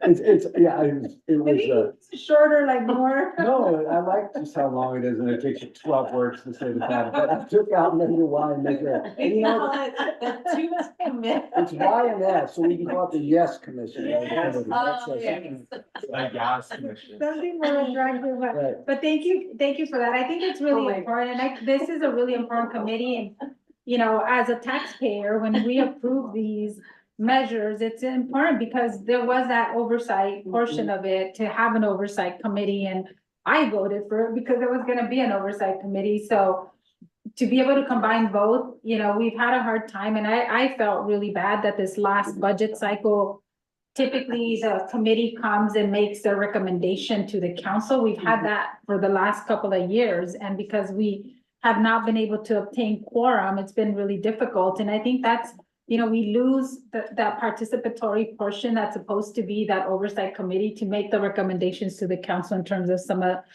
the budget items. And even though they may be not significant, they're still there, that voice is still important to be able to come back with those recommendations. So I'm excited about this new process. And that we integrated, we knew that some of the members may be incentivized because they're gonna get a stipend, and hopefully we know that that's not the only reason they're gonna do it. But we know that there was a lot of issues, so we're hoping that this helps for that. And I wanna say, you know, for me, I know Isabel Mesa and Tony Viorreta, trying to remember, I think I had three appointments. You know, they were really frustrated because they were coming to the meetings and people were not coming. So I think just as you're selecting, I'll tell the council, as you're selecting, as you're selecting your appointee, please make sure that there's a conversation with them, that they are gonna be here, that they're gonna be responsible, that they're gonna attend the meetings. Because if they don't, and we're appointing people, it's incumbent upon us to be able to appoint people that really want to be here and are going to make a commitment. I know Darlene spent a lot of time calling people, you know, making sure that people had a quorum and they said yes. And then at the end, I get that emergencies happen, but it happened a lot where people didn't show up. And so I think it's important that the people that we select, we know that they're going to commit to this, and hopefully with the incentives that we put and the onboarding piece. And then I think also the clear understanding of their roles and recommendations. And we said also the timeline to them have in advance in a year. These are all the meetings that you're gonna have, put them on your calendar. So that way we don't have, I know last minute emergencies happen, but that way people have it already on their calendar. They know these are the meeting dates, and hopefully that makes it a little bit easier also. And Jen, I think I had Jen also as part of the animal services. Yeah, so want to thank them for accepting and also being, you know, coming to the meetings, right? And so with that, I think I thank you for putting this together. I think this will be a good start again, and hopefully we'll move forward in a productive way, because we battled with this for the last couple of years and the council with these both committees. So with that, I don't have any addition, I mean, other than those comments, I don't have any other changes or recommendations. Thank you, Mike, for putting this together, just with the recommendation, if it can't be such a long title, maybe we give it a better title. Bro, it would be, that's the title, it's gonna be in the ordinance, but we can, or in the resolution, but we can come up with that short, we could just call it, City of Soledad TUT, Citizens Oversight Committee or Yeah. something like that. Yeah, so we can use that as the handy abbreviation. Okay. Yeah. Yeah, that sounds good. Okay, so with that, council, then, if there's no additional comments or questions, then I will entertain a motion to approve resolution number 61. Wait, hold on, to make sure, they'll recommend that the city council consider and adopt resolution 6141, dissolving the city's Measure S and Y Citizens Oversight Committee and approving the formation of a new combined City of Soledad Transaction and Use Tax Citizen Oversight Committee. I will make a motion that we approve resolution 6141 to dissolve Measure S and Y and to form combined City of Soledad TUT. Citizen Oversight Committee. Okay, there's a motion on the floor. Second.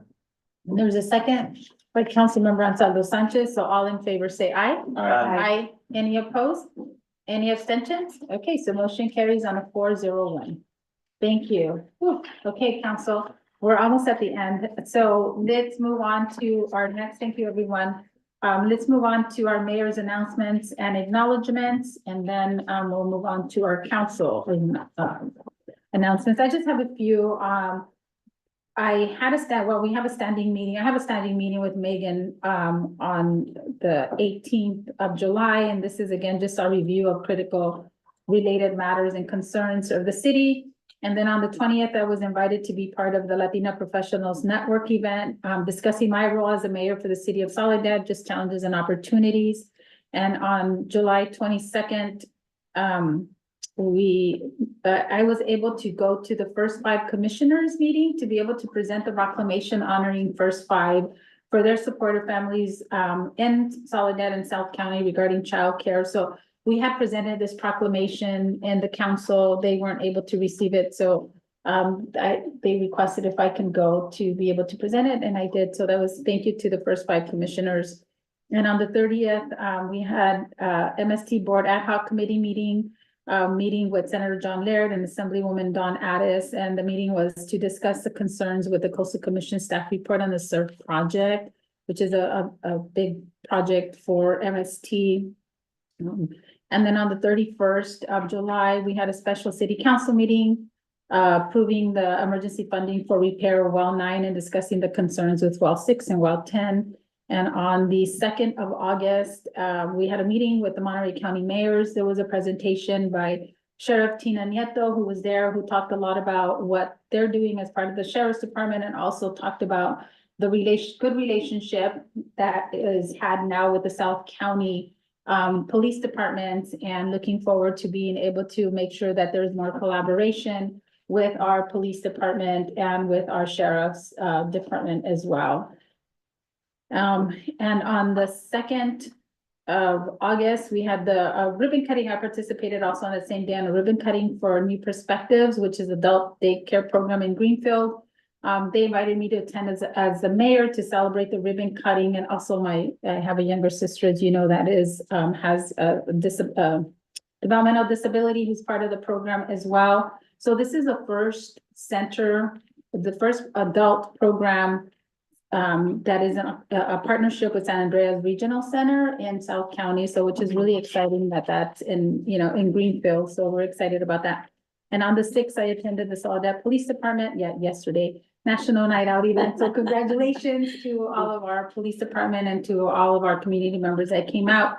And today, Megan and I had a meeting with Supervisor Lopez to provide us with updates on his conversation with the State Water Resource Control Board regarding the Haciendas housing project and the safe drinking water consolidation issues with our city system. So there's still concerns about some of the housing conditions within that development, and the city and the council and Supervisor Lopez have come to understanding that unless that the landowner, developer, the land property owner addresses some of the housing conditions, we still stand firm that the city doesn't want to entertain moving forward with the consolidation, but there may be some discussions in terms of what the state water board is going to require the city or the county to do moving forward. So we have more updates and more information will be forthcoming on that. And that's all I have. So I will now, let's go into council member announcements and acknowledgements, and I will turn it over to Councilwoman Banuelos. Okay, so I do apologize. I missed last council meeting in July, so I just wanted to share that I did meet up with the open house for the Gateway Workshop, which is a Monterey County business. I attended that with Megan as well, and it was a great opening house, and collaborating and networking. July 4th, of course, 4th of July event at the Soledad Little League. I also attended July 6th, the Hot Summer Days. On July 11th, I did attend the Soledad Cemetery Board meeting. And then just to kind of share, we are trying to, move forward and also get more of our community involved with our Soledad Cemetery Board public comments. We want to actually, hear from them. I also attended, of course, on the 6th, yesterday, the National Night Out. It was great collaboration, props to Caitlin and also everyone else all the agencies that were involved as well for an outreach. We did attend also, I did attend on the 22nd of July, the cemetery board with LABCO, so that we were able to be up to date with our timeline with LABCO. And I did attend the fourth annual open house at Supervisor Chris Lopez's office in Greenfield, and that was a great gathering opening. And they had 4 students that had a summer program, and they graduated, and they had the recognition of just to get to know the process of his office, networking and just reaching out to the involvement with the students. And they actually were able to be part of, council, like a youth council in Greenfield as well. So that's mine. And also, I just wanted to praise and acknowledge those two members that are part of our Measure Y committees that were always attending. So I just wanted to, acknowledge them and say thank you. Thank you. So we'll move on to Councilmember Ansaldo Sanchez. Yes, so July is usually a break month for the Solid Waste Authority, so we did not have a meeting. Yesterday I also attended the National Night Out, right? I'm sorry, it's 10:40, guys, okay. Which is really great. I got to see the helicopter. I took the video. They made me stand super far away from the helicopter, so I had to zoom in, but it's okay. Safety first. Again, just really great resources that I hope the community takes advantage of. And then as for any acknowledgements, I just want to acknowledge that school's going to start soon, and all of our amazing teachers are getting ready and ramping up for that. So I want to just publicly say thank you to them and to all school staff. Hopefully you all have a really great start of the year. My sister is going to start college soon, so I want to acknowledge her. That being said, I actually don't know when school starts for the school district. I don't know if it started already. Next Wednesday. Awesome. There you go. And then we don't start school until 2 weeks from then. So thank you. Thank you. Councilmember Cabrera? Yeah, this was a really tough month for me, but I was able to attend the Soledad Historical Society on the 10th. And then I also attended, I was not able to attend on the 17th. My apologies for that. I did attend the special meeting that we had for the water situation. I'm sorry, it's just also. And on the 5th, I also attended the it is called the Railroad Committee in Salinas. This is just 1 hour. And I will be attending the advisory committee on the next week on the 14th. And the board for the TAMSI board members on the 28th, I think. No, yes, 28th of this month. Thank you. Okay, so we'll move on then to our next item is city manager's report. I wanted to thank staff and the council for quickly getting together on this special meeting. Like, I happen to be on vacation. I will reach out to the council members to discuss communication and media responses so that doesn't happen again. But I do appreciate your willingness to jump in and address the situation with the wells. I will be working with staff to look at both outreach, but better outreach that we can do related to the water system, and also making sure that we don't overly worry folks. Even though sometimes we have these emergency repairs that we need to ensure that we have the redundancy. So anyhow, I'll let you know what protocol, we do have a protocol in place, but hopefully better communication. I did want to let you know that we still don't have anyone who's applied to run for seat 3, District 3. So if you know of anyone who's interested, that is the district that our former council member Jimenez represented. We definitely need folks to come in. Really is by Friday, and not end of day Friday, but really Friday morning or so, afternoon, because we have to get the information to the elections department. So if we have someone coming in at the end of the day, we won't make it. And I don't know if Darlene wanted to add anything. I would like to add that they should come in as soon as possible to check out papers so that they can get their papers signed. Because Friday is a deadline to. I hate to ask, but just in case anyone's listening, do you mind stepping to the mic?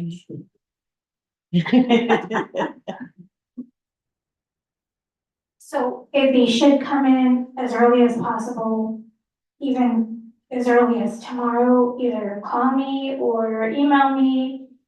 My email is darlene.noriega@cityofsoledad.com. Or you can just come here. The only thing is that there is a little process. Oh. There is a process to do before I can give out those papers. So it will take a little time, even if you show up at the desk, I can help, but you have to show up. And then Friday is the deadline to actually turn in the signatures. So the earlier we get it done, the better, because if, they have to validate all those signatures. Okay, so and there's lots of paperwork, as we know, so it all takes time. So the earlier the better. District 3 is definitely needed. Thank you, Darlene. And then one last note is I did have a meeting today with the Lions Club, and their lease actually expires December 31st of this year. And so at some point, I'll probably be bringing that item to the council to see what our desire is to do with that facility. So in case I think his name is Mr. What am I? Mr. Perez. Yes, that's what I thought. Okay. In case Mr. Perez reaches out to you, that is on our radar. That's it.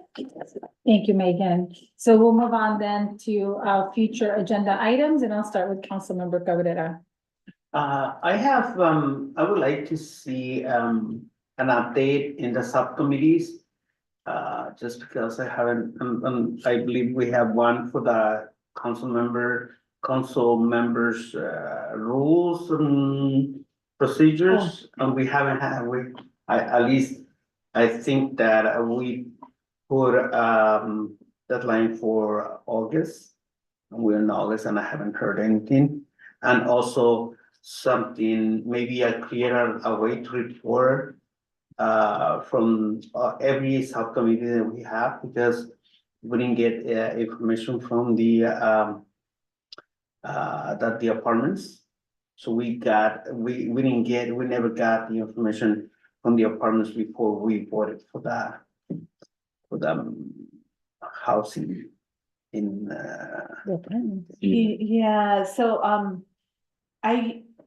on the subcommittees, I usually do include, something in my report. Sorry, I should have said through the chair before I just jumped in, but, so there is some information. We have to be somewhat careful, and it's a little bit challenging because we have to adhere to the Brown Act, and the reason why we have subcommittees is so that you have council that can kind of discuss these issues and bring a recommendation back to the full committee.